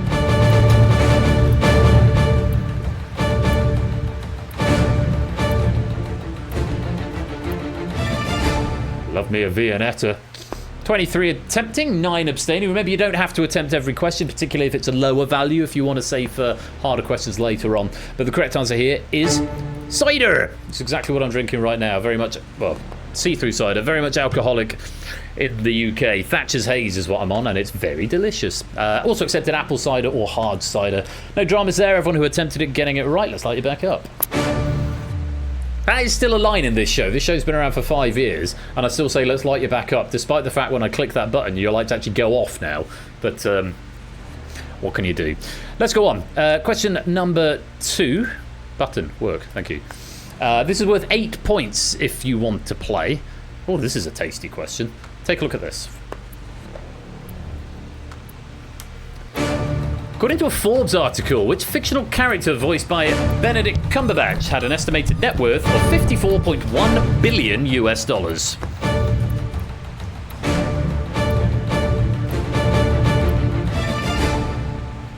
Wow. I thought more people would attempt this, and I thought more people of the ones who did attempt it would get it right. 10 answered, 22 abstained. The correct answer: Smaug the Magnificent from the Hobbity films, from Hobbity books rather, The Hobbit in fact. Thief, I smell your breath. It's the best part about that film at the end of the Desolation of Smaug.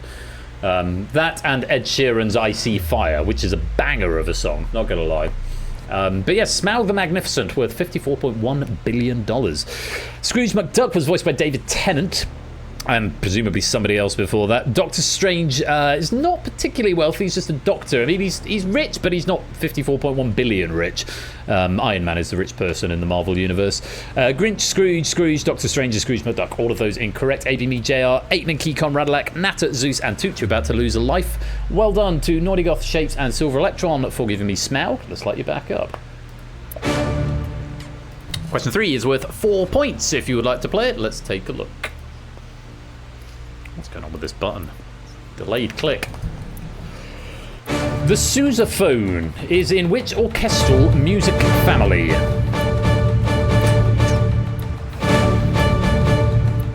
Actually, I think it's not a slow button, it's just I've got to click it twice. First time to load the question for me, second time to put it out for you. The sousaphone is in which orchestral music family? The correct answer It's brass. It's basically a wearable tuba. Pyro Pygmy saying BRSS.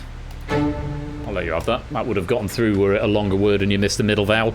Other wrong answer, woodwind, reed, and wind. GIs BC, Conradlac, and Colin. You're about to lose a life. And Pyro. Oh no, you've been condoned. I thought it said you've been eliminated. Was it really? After 3 questions? Surely not. Very well done. If you got brass, let's light you back up. Conradlac, you are on your last life. One more incorrect answer, you will be eliminated from the game, so do tread carefully. Question number 4 is worth 7 points. If you'd like to play it, take a look and let me know what you'd like to do. In Margaret Atwood's The Handmaid's Tale, what is the name of the fictional theocratic state the book is set in?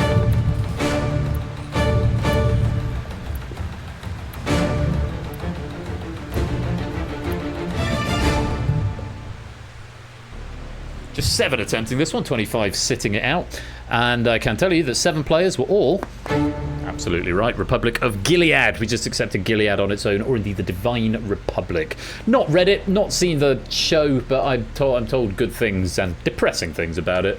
It's on the eminent watch list of things that I need to watch /read at some point. Very well done. Nothing to report there. Mark Zeus, Toot, a run, Naughty Goth, Shapes, and 8 Minky all getting points. Let's light you back up. Conradlac, still on your last life. That's the only thing of note to report. Next question is the hardest one of the lot in theory, worth the 10 points. If you want to have a go at it, let's take a look and see what the question brings. Just read the news. That's depressing. What is a medical term for when a part of the body is torn away or removed via trauma? For example, a tooth.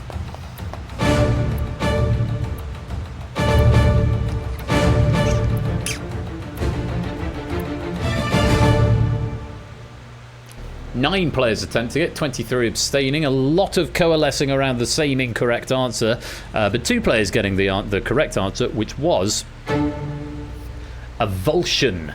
An avulsion can also occur when a part of a bone is removed from the main bone via fracture. Oh, the dog's having a little dream. He's going roop, roop, roop.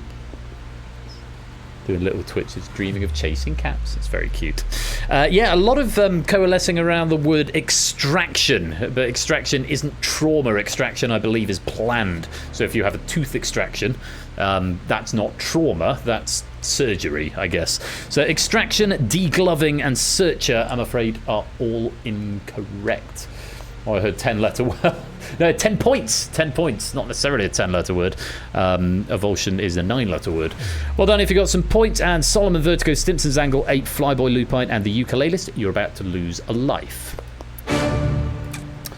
So, Naughty Goth, you're now 1 away. Your door's gone a slightly lighter shade of blue. BC, you require all 5 of the remaining questions if you want to stay in this game. 9, 6, 5, 1, and 3. 8, and Conradlac, you're on your last life. Tread carefully. And Licomaniac, welcome to the stream. Oh, yeah, it's an 8-letter word. Ha!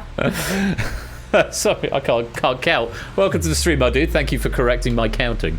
On we go. Question number 6, which is worth 9 points if you'd like to play it. Take a look. Which video game's game over screen displays the player character's last will, in which they leave all that I own to my cat, Guppy?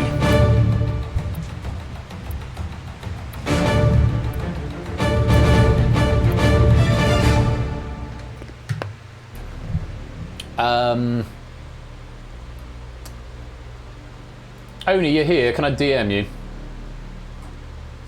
Just before I go on. Where are you, Oni? Where you at, bro?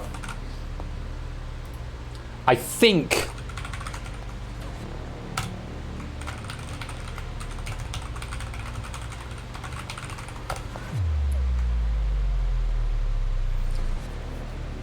Yeah, I thought so as well. Cool.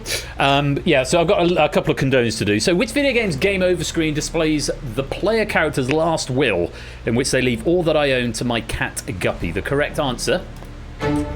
The Binding of Isaac. There are a couple that I need to condone here because quite a few players said Binding of Isaac without the leading article. And it is also colloquially known as Isaac, which Ukulelist said, who is there. Yes, that will allow. James Pond is not right. Binding of Isaac Solomon, has that been condoned? No. There's quite a lot sneaking through here. Solomon didn't get condoned. Vertigo, have you been condoned now? Where have you gone? Yes, you have. That's good. Stanley Parable is wrong. Clive going for DuckTales. That's wrong. Naughty Goth Binding of Isaac. That did get condoned. Natter Binding of... yeah, that's a fairly innocent typo there. Ukulelist Isaac and Zeus Binding. Right, I think I've condoned everyone who needs to be condoned there. Apologies for that sneaking through. DuckTales, James Pond, Stanley Parable, and no answer we cannot accept. It does mean BC, you are due for elimination. That's a tremendous shame, but there's not enough questions left for you to answer, and Stanley Parable was the wrong answer. Thank you very much for playing, but it's the end of the road, and it's lights out.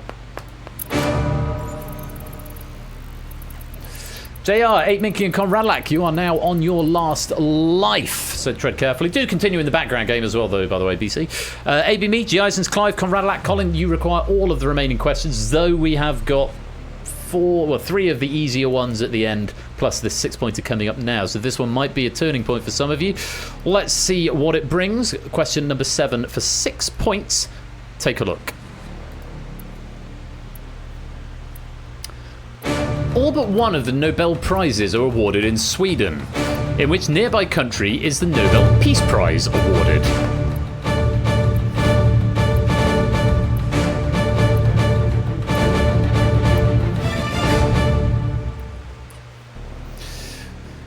That's time. 25 answering, 6 abstaining. Naughty Goth absolutely devastated that he's already gotten through.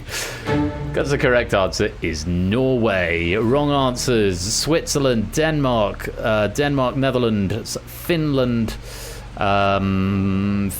Switzerland. All of those incorrect, and we cannot condone. Yeah, Nobel Peace Prize is awarded in Norway. It does mean we have to say goodbye to 4 players. G. Isons, JR, Conradlac, and Colin. Either there's not enough questions left, or you're out of lives, or possibly both. Either way, thank you very much for playing, but it's the end of the road, and it's lights out.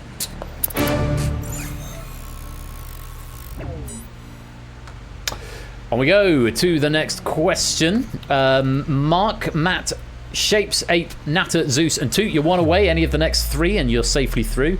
AB, Me, Solomon, Stimpson, Clive, Lupine, Prugs, and CJ. You need all 3 of the remaining questions. Solomon, Ape, and Lupine, you're on your last life. Do tread with caution. Here is question number 8, worth 5 points. Take a look.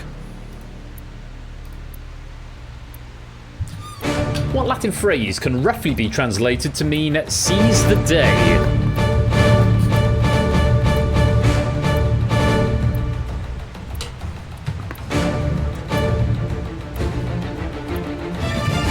Two phonetically plausible answers coming in as incorrect, which I will condone for Natter and Zeus. 23 attempting, and the correct answer is Carpe Diem.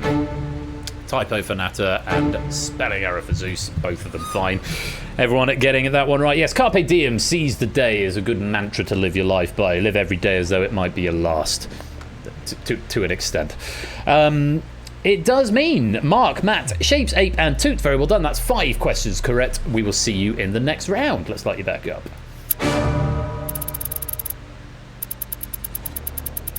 As the points go up, Solomon and Lupine, you're on your last life. AB Me, Solomon, Stimpson, Clive, Maxio, Lupine, Prugs, Pyro, Ukulelist, and CJ. You need both of the final 2 questions. Vertigo, Nando, Flyboy, Clayton, Silver Electron, Arun, Fluffy, Amy, and Woollyback. You can have either of the final 2 questions. Bit of a conundrum for those just requiring 1. Do you take the 1-point easy one, or do you risk waiting for the slightly harder 3-pointer that comes up at question number 10? That's a decision that you will have to make. As we go on to question number 9, which is worth a single point, in theory the easiest of the lot. Let's take a look at it and see what the question brings. In which capital city does the Tour de France traditionally finish?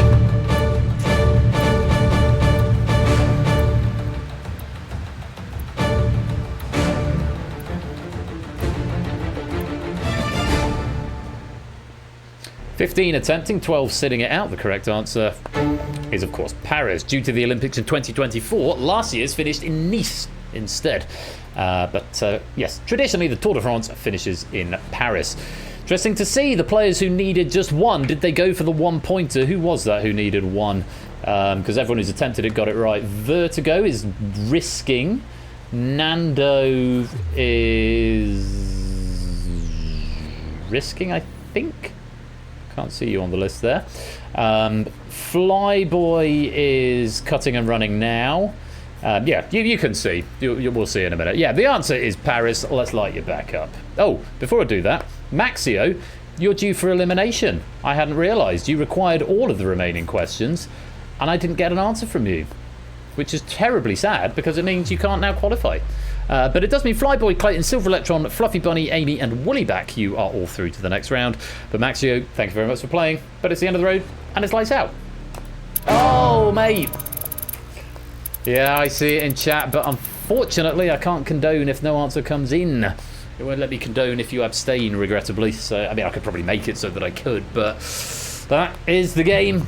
And bad luck to you. Solomon Lupine on your last life, and everyone who's still in, maybe me, Solomon, Vertigo, Stimpson's Angle, Clive, Nando, Lupine, Proogs, Pyro, Ukulelist, Arun, and CJ. You've got to get this 3-pointer right if you want to get through to the next round. Let's take a look. Question number 10. Popular on social media in 2024, what species of animal is Moo Deng?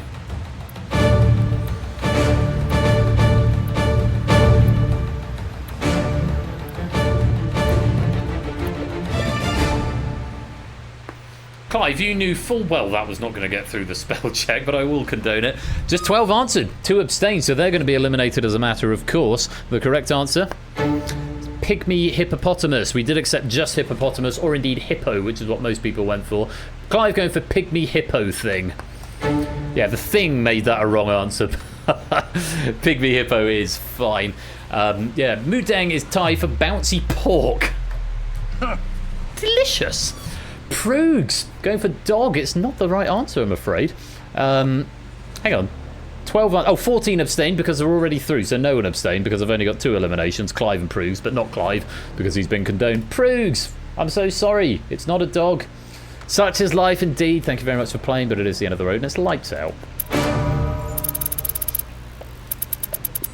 Jerry, welcome to the stream, my dude. Hope you're keeping well. Lovely to have you here. That's the end of the round, and at the end of that, 25 players escaped and 7 were eliminated. The player with the highest score will set the target of the next round. I believe that's Nordy Goth at the moment with 38. For every life that you had left at the end of that round, I'll give you a bonus point. And let's play on to round number 2.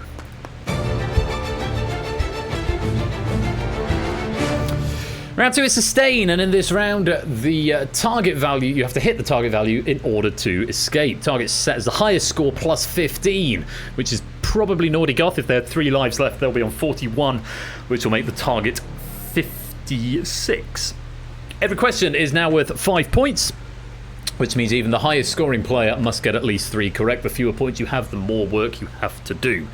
Answering correctly, you lose 1 of your 3 refreshed lives, lose all 3 lives, or fail to reach the target before the end of the round, you will be eliminated. There's no penalties for abstentions as before, but as before, if there aren't enough questions left for you to hit that target, you will be eliminated. Unlike in round 1, you may continue answering after you've escaped, but you can still be eliminated if you lose all of your lives. At the end of the round, a bonus of 2 points will be awarded for each remaining life. However, you've got to hit the target before the bonuses are applied. If the target is 56 and you finish on 55 with 3 lives, sorry, you've not hit the target. You will be eliminated after question 10. Those are the rules. Let's go to the game. And the target is indeed 56, set by Nordy Goth on 41. So Nordy Goth needs to answer 3 questions. Everyone else needs to answer slightly more than that. Let's see how you get on. 10 questions worth 5 points each. Let's take a look at the first for 5 points.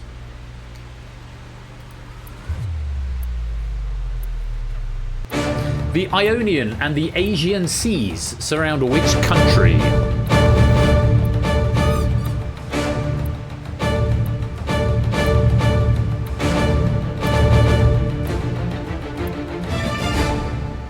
Time. Clayton, I'm just going to look to see what your status was at the end of the last round. It doesn't say you're due for elimination. 22-24, what's happening there? Had you already escaped? Not in round 1. No, in round 1, once you've hit 5, you can't answer anymore. But in this round, you can keep answering after you've escaped. But no, not in round 1. Round 1, you're capped at 5. Sorry, I was just wondering if there was maybe a rarefied bug had come up. But no, you're good. You're good. Yeah, it's there's a few rules you need to keep your head in for this game, so don't worry too much about it. Anyway, the Ionian and Aegean Seas around which country? The correct answer is, of course, Greece. Ionian Sea is to mainland Greece's west. The Aegean Sea is to mainland Greece's east. Simpson's Angle going for Turkey. Clive going for Italy. Both of those incorrect, I'm afraid. You're going to lose a life. 21 attempting, 4 abstaining, and 2 incorrect answers. Well done if you got that right for 5 points. Let's let you back up. Yes, there is a logistical reason why not. It's just... yeah, it would just be... Because everyone is capped at 5, so it's equal across the board. The only players who are potentially going to be able to answer more than 5 are players who have been eliminated early, who are, just speaking freely, players who are more likely to have got more. If they've been eliminated that early, then they've, not going to be getting as many questions anyway. So there's maybe an ever such a slight advantage to players who are eliminated early are able to answer more questions. But it's just it would be slightly annoying to implement, I think. So, yeah. Anyway, let's move on to question number 2 for another 5 points. Take a look at this. The Australian Prime Minister, Anthony Albanese, was elected under which political party?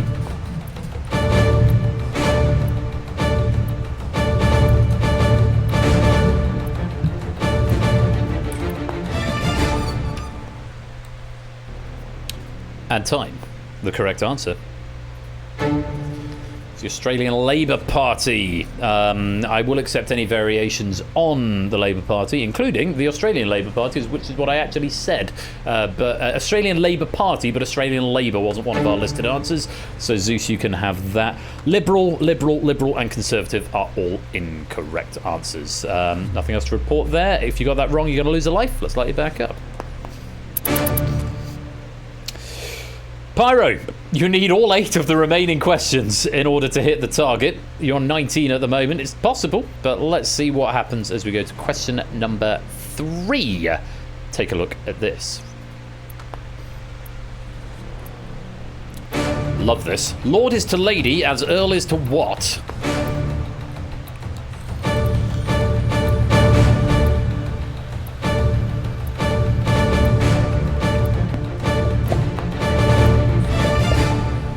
Pyro just electing for not going to happen.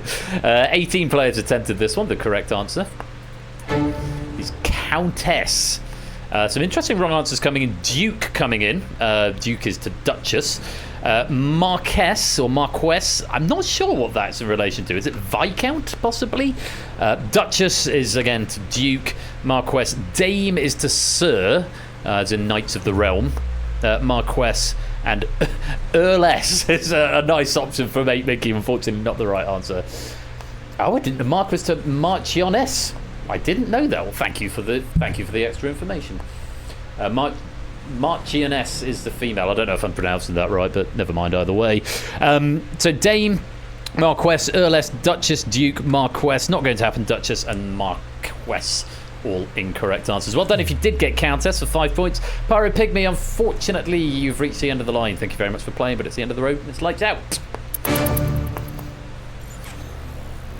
Clive, Flyboy, Clayton, you're on your last life. Solomon, Flyboy, Ukuleelist, and CJ, you need all of the remaining questions. And Nordigoth, you are 1 away from that target. Let's take a look at question number 4 for another 5 points. Answer in digits. How many squares make up the standard board of the board game Scrabble? I mean, there's no reason you wouldn't answer in digits, but...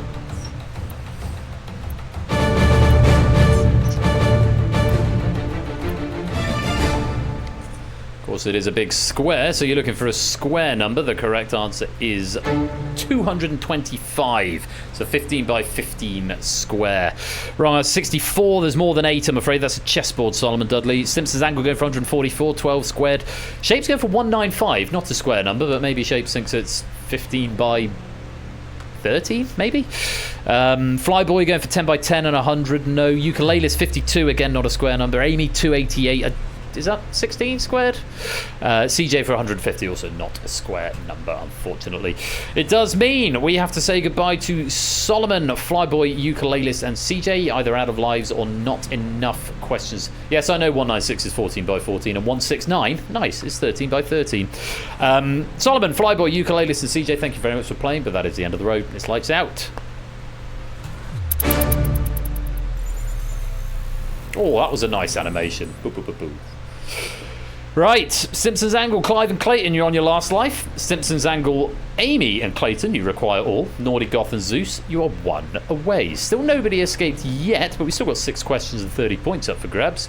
Let's take a look at question number 5. The pharmacist Antoine Augustin Parmentier was best known for promoting the addition of what vegetable to the French diet?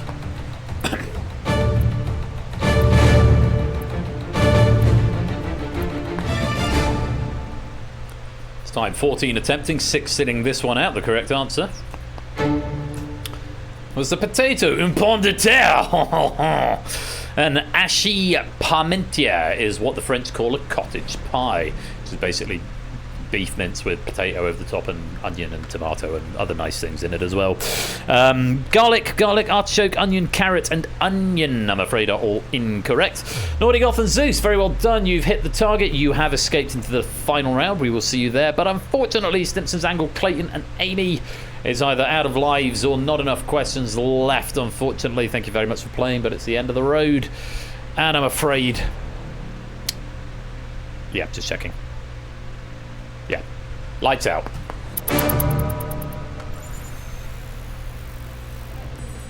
Clive on your last life. Matt, Clive, Ape, and Silver Electron requiring all.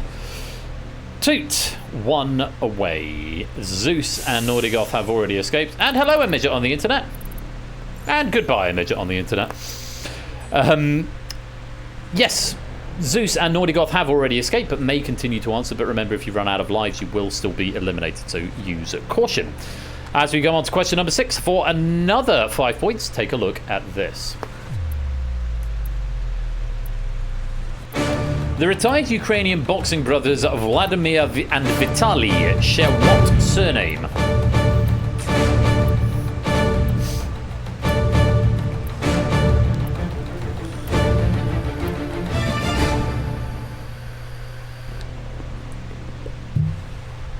Now, chat, play nice.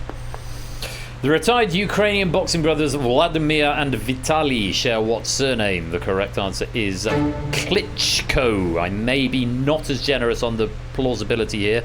Vitaly currently serves as the mayor of Kyiv, running under the pro-EU Ukrainian Democratic Alliance for Reform party since his election win in 2014. Wrong answers. Vertigo. Klitsch. The K and the H have been transformed, so that is definitely phonetically plausible. I will allow that. Matt, I'm out. Ape going for Klashko. That's a tough one. Klashko. Oh, Oni has spoken. If I'd written Clash... I don't think so. Oni, I was about to come to you, but Oni has spoken as the question writer. He has final rule. I was in 2 minds, but Oni said no, Ape, so unfortunately that is not going to fly, and it does mean you're due for elimination. Toot, very well done. You're escaping into the next round, but Matt, Ape, and Silver Electron, your journey has come to an end. Thank you very much for playing, but it's the end of the road and it's lights out. £20 donation. Too late. You're gone. You're locked in, Ape. Too late. Never mind. Clive, still on your last life. Clive still requiring all, as does Natter. Mark Shapes in a run, now 1 away from escaping. Let's take a look at the next question. Which singer's 1971 album What's Going On top the 2023 version of Rolling Stone magazine's 500 greatest albums of all time list?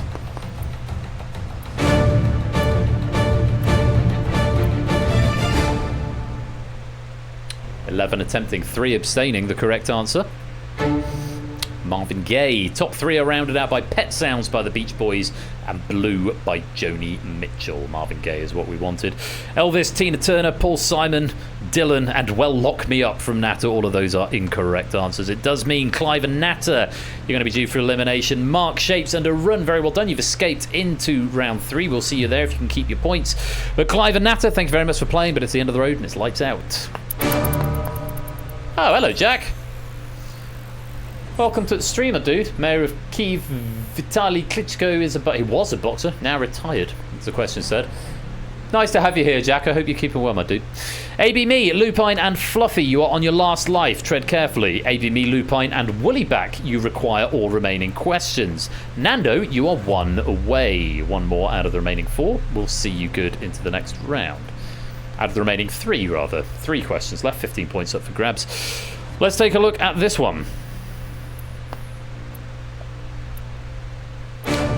Pluto exists in a belt in the solar system with what name?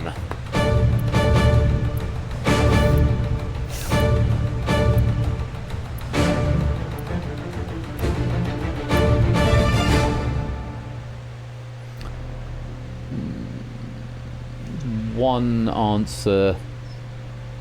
2 answers. JR and Stimpson's angle in the background game that I need to condone. JR, is that you? I think that's you. What did you say? I'll reveal in a minute. The correct answer, by the way.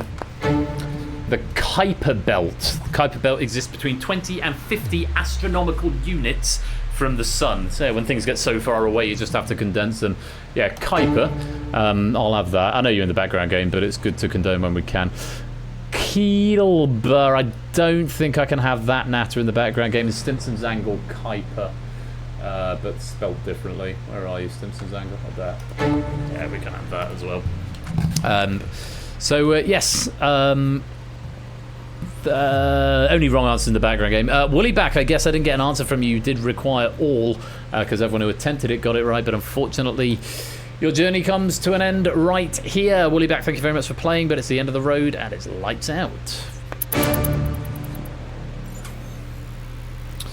Vertigo, Nando, and Fluffy 1 away. AB Me and Lupine requiring both.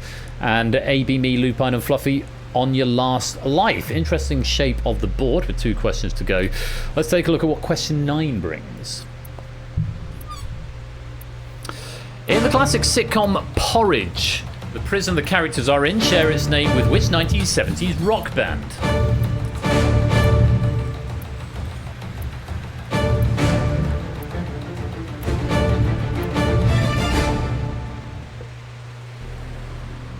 Time.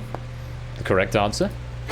Slade. Slade Prison. In a 2004 poll of Britain's favourite sitcoms, Porridge finished 7th. Which seems quite high to me, but there we go.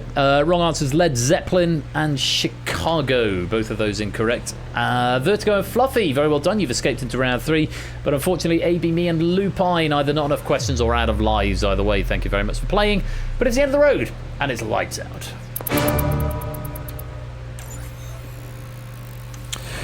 So with 1 question left, Nando, all eyes on you, requiring all and 1 away. You've got more than 1 life, but you've got to hit that target before the life bonuses are applied. So pressure on here. Very best of luck. Here is question 10. 1940's Rebecca was the only film to be nominated for an Academy Award for Best Picture that was directed by whom?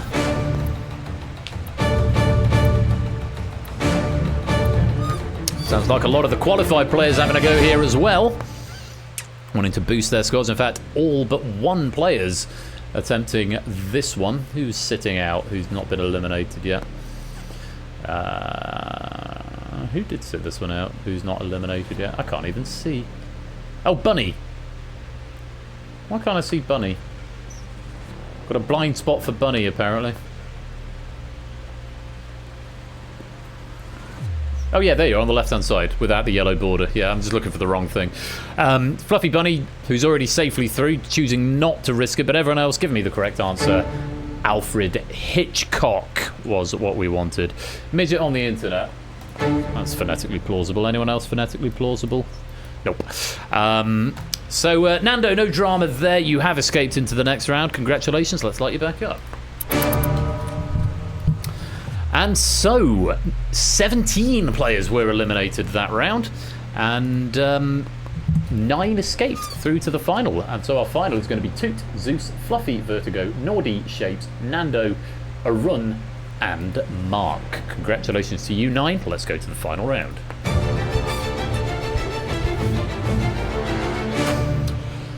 Round 3 is Survive, and in this round you must outlast all other players. First player to answer correctly restarts the clock, sets a drain running on all remaining players. Stop the drain by answering the question correctly. If nobody answers the question correctly inside 15 seconds, all players will lose the maximum for the question. You no longer have lives. These have been replaced with refires. These allow you to attempt the question more than once. Once they're exhausted, only a first answer will be accepted. So these can be useful if you've got it down to like a choice of 2 and you get it wrong first time. Remember though, sometimes if you've got it wrong and it's quite late, there's no point using a refire because you might save yourself an extra point or something, but at the expense of a refire. So use them sparingly, or they'll be gone. If you exhaust your points, you are eliminated from the game. And it's always worth bearing in mind, you can attempt every question once for free. So even if you've got no idea, you might as well attempt it because, you know, it doesn't cost you anything. Attempting it twice will cost you a refire, but once you can have a go. When only one player remains, they will be declared the escape artist. Simple as that. Let's check out the scores. A bit of a range. Naughty Goth's out in front with 87, Toot in second on 82, Zeus in third on 79. We've then got a Run on 77, Mark 74, Shape 72, Vertigo 69, nice, Nando on 64, and Fluffy on 58. That's probably why Fluffy didn't attempt the last question, because they only had 1 life left. But 58, point chip in a chair, as they say in poker. Well, let's see who can win, because in this round the swings can be very, very dramatic. 1 point every 2 seconds for these first 3 questions. We'll then up it to 1 point per second. Maximum of 7 points to be lost on this first one. Very best of luck to you all. Here's the first question. Rock am Ring and Rock im Park are music festivals in which country? Fluffy was in first.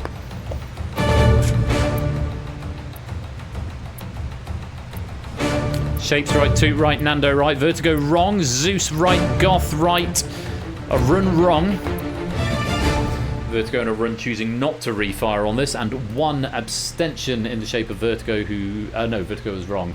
1 abstention in the shape of somebody who didn't answer at all, who I equally can't see, and I'm not going to waste time looking for them. Mark up in the top right. The correct answer was... Germany. Ring and Park being the Nürburgring racing circuit and Zeppelinfeld in Nuremberg, respectively.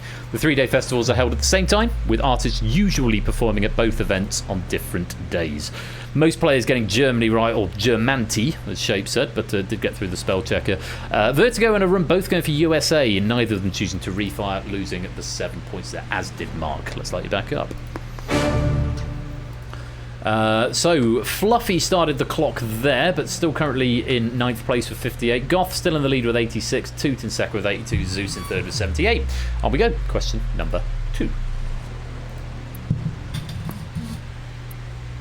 At $450 million, the most expensive painting ever sold at auction, Salvatore Mundi, is attributed to which artist?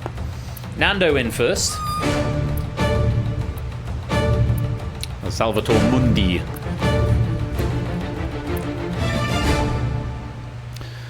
Zeus and Fluffy coalescing around the wrong answer first time. Zeus getting it on a refire, though. The correct answer was Leonardo da Vinci, coalescing around Dali, possibly mixing up Dali's forename Salvador Dali with Salvatore Mundi. Sold in November 2017 to Prince Bader of the Saudi Arabian royal family. So that's 2 questions about record-breaking paintings tonight, which is quite pleasing. Most players getting Da Vinci on the first go. Fluffy going for Dali and not refiring. Someone else, Zeus going for Dali and then getting Da Vinci with the refire. It was Nando who started the clock there. Let's light you back up. Naughty Goth still in the lead, down a point on 85, 2 on 82. Zeus hanging on to third with 74, now just 2 points ahead of Shapes on 72, who's 2 ahead of a run on 70. Nando 64, Mark 63, Vertigo 56, Fluffy 51. As we go on to question number 3, the last one with this lower drain rate. After this, it's going to go up to 1 point per second. Answer in digits. Here is the question. In a standard pack of tarot cards, how many named cards make up the major arcana? 2 to start of the clock. Fluffy's wrong. Goth is in. Mark is wrong. A run wrong. Nando wrong. Shapes wrong. Vertigo wrong. A run wrong again. Mark has got it on a refire. Zeus is wrong. Vertigo and Shapes attempting again, and both of them wrong. The correct answer, there's a few off by ones here, but the correct answer is 22. They are numbered 0 to 21, obviously designed by a programmer, with 0 usually representing the fool and 21 usually representing the world. Excuse me. Vertigo going 12 and 8. Mark going 23 and then getting 22 on the refi. Shapes, bad luck, going 23 and then 21. Couldn't make it up. Nando going 80 and not refiring. Goth getting 20, getting 22. Zeus going 20 and not refiring. A run 12 then 13. Fluffy 13, Toot 22. And it was Toot who started the clock and retains their maximum score. Let's let you back up. Goth has still got the lead, obviously getting in the answer shortly after Toot. In fact, yes, Toot 3.29 seconds, Goth 4.97 seconds, so not a lot in it there. 85 and 82 at the top, then a bit of a gap. Zeus is still in third for now with 67. Shapes on 65, a run 63, Mark 62, Nando 57, Vertigo 49, Fluffy Bunny 44. We're increasing the drain 1 point every second, up to a maximum of 15 points to be lost as we go to question number 4. Take a look. Beth Harmon is a character played by Anya Taylor-Joy in which 2019 Netflix drama series? Zeus is there first this time. Only wrong answers coming in only right answers coming in so far. That's a wrong answer from Shapes.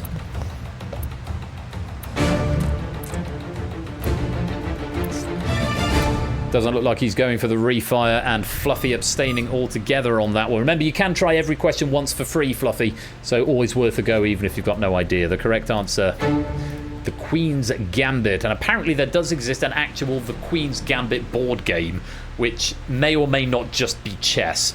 But another show, another Netflix show, along with those 2 Netflix shows I'm recommending to you tonight, The Queen's Gambit and Adolescence. Highly, highly recommend watching it. Very, very good drama series based on a novel by, I want to say Philip K. Dick, but it's not Philip K. Dick. Who wrote The Queen's Gambit? I bought it at once. I bought it for my ex-wife, and I can't remember who it's by. I'm going to kick myself soon. Someone tell me in chat who wrote The Queen's Gambit, the novel. Chess for Idiots. Nice. I'm going to care. Don't Google it. If you don't know it, then don't Google it, because we don't Google during games. Do we? No. No Googling. Philip Chess. I'm going to look it up, because otherwise it's going to drive me batty. I'm allowed to Google things during the game. Walter Tevis. JRR checkmate. No, Walter Tevis wrote The Queen's Gambit. I've not read it, but Stephen King. Very good. So yeah, Queen's most players who attempted that getting that right. Shapes going for Emily in Paris and not refiring. Well done if you got that. Let's light you back up. Naughty Goth on 83, still in the lead, but only by a point. A little bit of a slower answer there. Toot in second now on 82. JRR checkmate. I like that a lot. Zeus on 67, still in third. Mark on 61. Nando 57. A run 56. Shapes now on 50. Vertigo 43. And Fluffy Bunny down to 29 as we go to question number 5 and the midpoint. Answer in digits. Take a look at this. K-porn. If you have one of every UK coin currently in regular circulation, how many pence do you have in total? Goth has got there. Vertigo's right behind. Nando in a run. Mark. Shapes getting there on a second attempt. Fluffy's now got there on a second attempt. And that is tied. Just one abstention there. The correct answer, 388. Naughty Goth got there first. There were 4 wrong answers. Fluffy, Arun, Zeus, and Shapes going 7, 288, 8, and 386.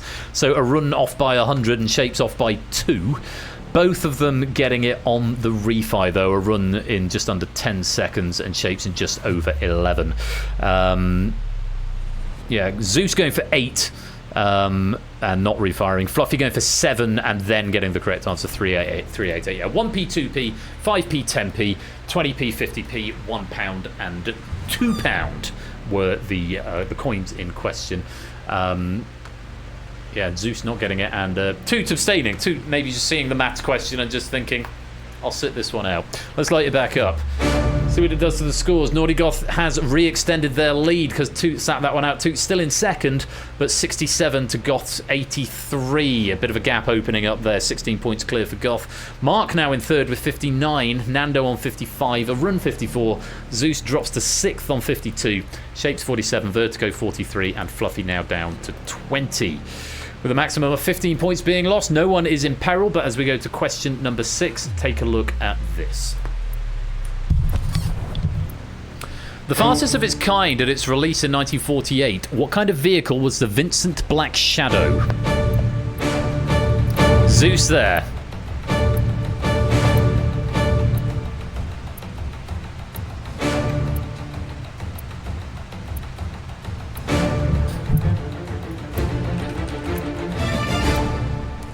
Only just one for you to check. 9 attempting. Just going to get one checked. A few wrong answers coming in. There is one in particular I just want to get a vet on. The others are all quite clearly wrong.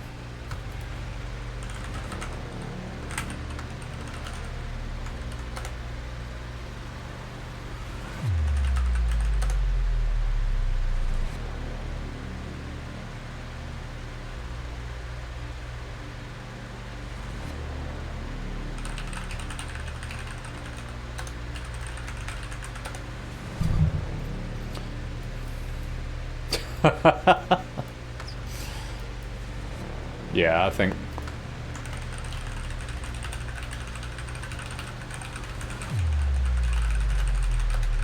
Cool. Just conferring with Oni on something there. Yeah, I think that's a valid point. The correct answer: motorcycle. We did also accept motorbike. We didn't accept bicycle because that is a different thing. There is no cycling involved. Toot going for bicycle first, but not getting it. Did get motorbike on the refire. Plane, train, and car. Plane, train, and automobile, all incorrect answers. So just the one refire from Toot coming in there to get motorbike. Produced between 1948 and 1995, the Black Shadow had an estimated top speed of 125 miles an hour, roughly the same top speed of the fastest production car at the time, the Jaguar XK120.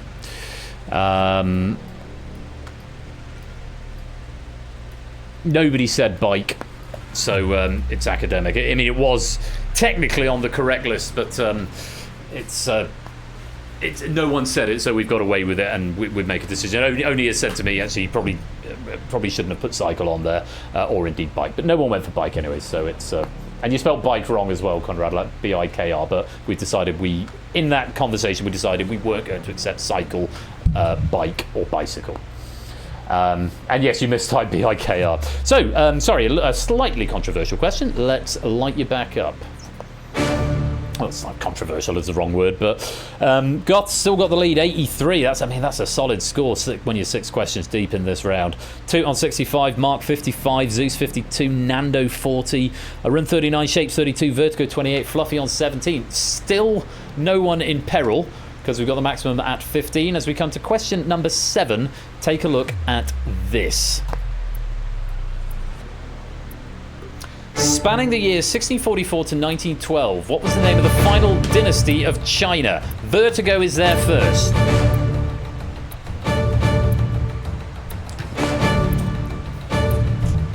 Toot and Fluffy getting there eventually. Goth also getting there eventually, but... Oh, Vertigo, I think you've done a lot of damage with that question. The correct answer was the Qing dynasty, spelled with a Q, Q-I-N-G. Wrong answers, Mark using up 2 refis here. Han, Tang, and Xin, all of them incorrect. Shapes going Song and Han. Nando, Tang, and Ming.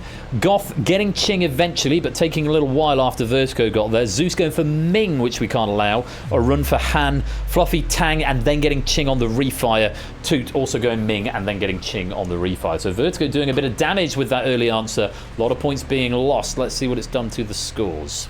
Let's light you back up. Fluffy now in peril, the first player to be in peril. You must get this question right or you will be eliminated from the game. Shapes on 17, a run on 24, Fluffy on 10 for what it's worth. Nando 25, Vertigo 28, Zeus 37, Mark into third with 40, Toot still in second on 58, Goth in first on 72, but a bit of a drop in their opening score. Let's take a look at question number 8 and see what happens. Again, it'll be obvious because it's a year, but answer in digits. Take a look at question number 8. In which year was the first FIFA World Cup final to be decided by penalty shootout? Shapes is in there first, Naughty Goth is right behind. Toot was wrong. Still only 2 correct so far. Fluffy, you're out of points. Just Shapes and Goth getting that one right. The correct answer, the second World Cup finals penalty related question we've had tonight, was 1994. We had semi-final penalties in 1990, but the final, first time it was in the final was 94. Hosting the US, the final had Brazil win their 4th World Cup by beating Italy, the previous hosts for 1990. There have been 35 penalty shootouts at the World Cup since their first appearance in 1982, with Argentina having the best record at 6 wins to 1 loss. Lots of wrong answers. Vertigo 86 and 82, Mark 2002 and no refi. Shapes getting it first time. Nando using up 2 refis, 62, 86 and 90, none of them right. Goth getting it first time, 94. Zeus 78, a run 1990. Fluffy 98 and 2006 both incorrect. Toot 1990 incorrect and not refiring. No, 98 was France beat Brazil 3-0 in Paris. 1998's the only thing I know about the World Cup. That and England won in 1966. So we've got our first elimination on the anti-penultimate question. Fluffy Bunny, great run, 28 questions, but unfortunately not to be tonight. Thank you very much for playing, but it's the end of the road and it's lights out. Vertigo, Nando and a run, you are all in peril because you are below 15. 13, 10 and 9 respectively. Shapes on 17, Zeus on 22, Mark in third on 25, Toot in second on 43, Goth in the front with still with 72 in this final round. I mean, that's an astonishing score, it really is, especially in this speed-based final game. Let's see if they can hang on to it as we go to question number 9. Take a look at this. What SI unit measures electrical capacitance? The ability to store electrical charge. A run there first, Mark right behind. Toot and Nando wrong. Goth is there, Zeus is there, Shapes is wrong, Toot is now there. Nando is out of points. Vertigo is out of points. And JR saying, wait a minute. This feels for this Cryptex on Thursday night, JR. Yeah, turned up earlier in the week. Again, we don't mind the occasional repeat when they're independently written and it's, you know, convergent thinking. But yeah, you all better have gotten it right. And they did not. The correct answer was the Farad, named so after Michael Faraday. 1 Farad is equivalent to 1 Coulomb per volt. Answers that came in: Mark getting Farad, Shapes and Nando both going for Coulomb, 1 Coulomb per volt, but no, not the answer itself, choosing not to refire. Goth, Zeus and a run both all getting Farad on the first attempt, 2 going Henry and then Farad, so finding it on the refire. Very well done there. It does mean Vertigo and Nando, you've run out of points. A run managed to hang on, as did Shapes, even though they didn't get the answer, but they still managed to hang on. But Vertigo and Nando, 29 questions is a good run, but no further can you go. Thank you very much for playing, but it's the end of the road and it's lights out. And you are now all in peril because it's question 10, where it's 1 point every half a second up to a maximum of all your points. So it's a thinky question. Naughty Goth on a very nice 69, 30 points clear of Toot on 39, Mark on 25, Zeus 18, Arun on 9, Shapes on 2. Which means if anyone other than Shapes gets the question right first, Shapes, you've got 1 second to get the answer in before you're eliminated. Conversely, Goth, if Shapes gets this right, you've still got 15 seconds to get the answer before you drop below them. Everybody else, you're just going to have to hope that Goth can't find the answer and drains enough. So, Shapes the underdog here with just 2 points going into this final question, but anything can happen, and we have seen it before. Answer in digits for question number 10. Good luck. Multiply together the number of first dates in an Adam Sandler film and both numbers in a 1980 Dolly Parton song, then subtract the Fahrenheit in a Kurt Vonnegut novel.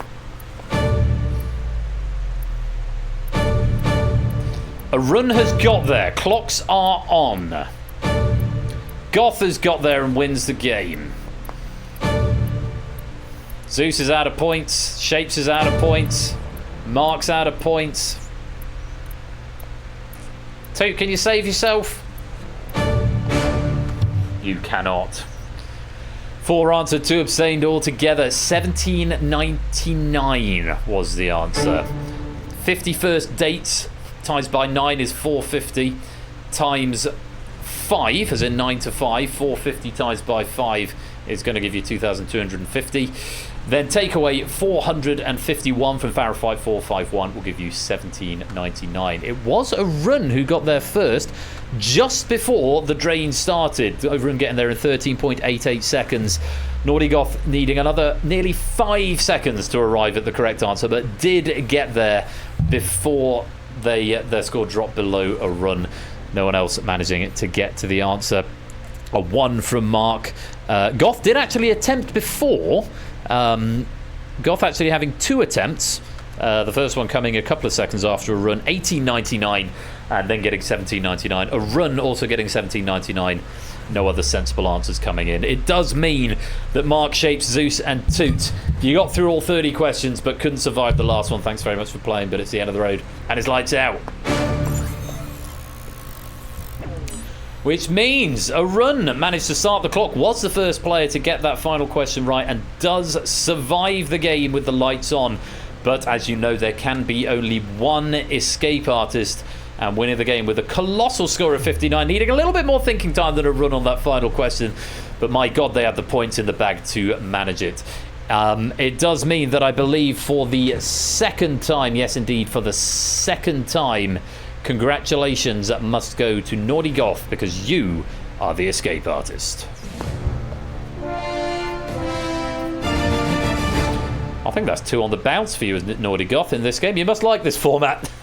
Very well done. That's 2 escape artist victories. Arun is still denied an escape artist. A lot of medals in your cabinet, Arun, but the escape artist is not one of them. It's not going to be one today, but good effort all the same, and maybe next time. Oh, very well done to everybody, and very many thanks to Oni for a cracking question pack there. Some really lovely trivia in there, really good classic Quiz Bowl stuff. Really enjoyed that, and as well to Cola, very many thanks for proofing that as well. Let's take a look at that final leaderboard just to see how many questions you got right. That is what is going to be your penny count. It's whatever your score is times by some multiply that I can't remember, but it should be displaying on your devices now how many pennies you've gotten out for that game.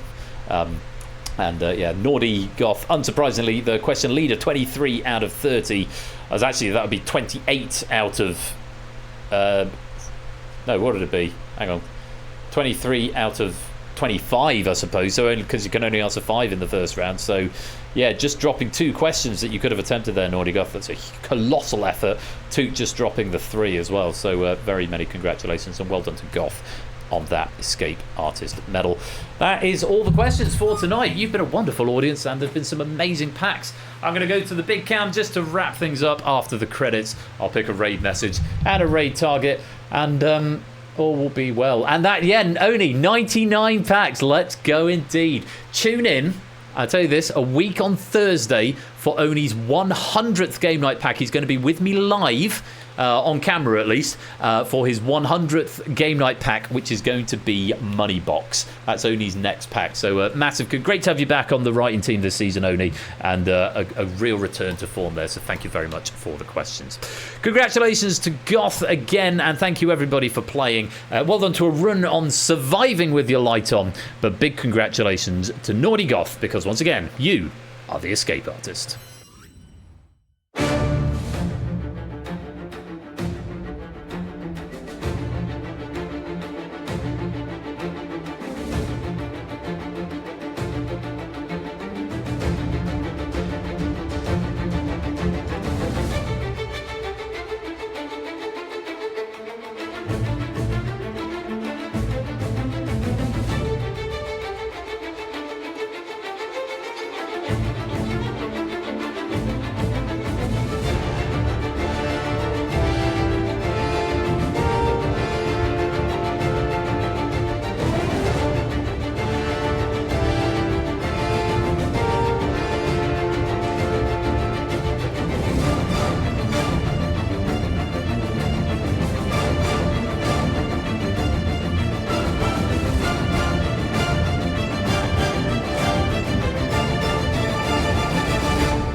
And I remembered to press the right button this time. Hooray! Well done to me. Points to me. Naughty Goth. Congratulations once again. I should probably let you all know the website's had a bit of a change. If you didn't see it in the Discord, if you go there now, the Penny Bank has been modernized and updated, so it now uses HTML and CSS and JavaScript rather than the terrible. Well, it wasn't Wix. It was a Unity app, which wasn't terrible, but it was just a bit not the right solution for such a thing. So go check it out. Penny Bank link is there, as is the on-demand page, which has now also been webified. Evening, Topper. You look forward to some quiz. Glad to hear you. I'm afraid you're just in time, but lovely to have you, mate. Hope you're well.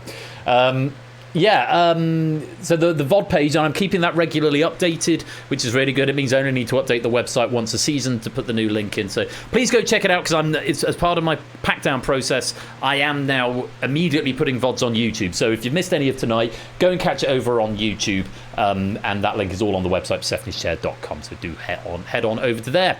We need to pick a raid message, and we need to pick a raid target. Who have we got tonight? Spuds on Just Chatting. Hardy Ways doing Phasmophobia.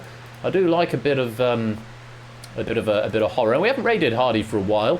We got JB and It's Sportsy on as well. I feel like we've done some raids recently. I think Hardy Way for Phasmophobia. Let's go get some spooky action. But we need a raid message to go over there. Some pennies first. I know, Prugs, you've asked me to change this. I haven't got around to it yet. I've been busy making Bamboozle. Pity pennies for the answer is not always Mr. Peanut. For that's for Lupine. For JR, the chair is on fire. For G. Eisens, that's not for eating. For Matt, I really like this. Adolescence. Pygmy hippopotamus, it's not a dog for 8 Minky. I really like this from Michael. JRR checkmate. Pity pennies for you. And right, I've got it down to a choice of 3.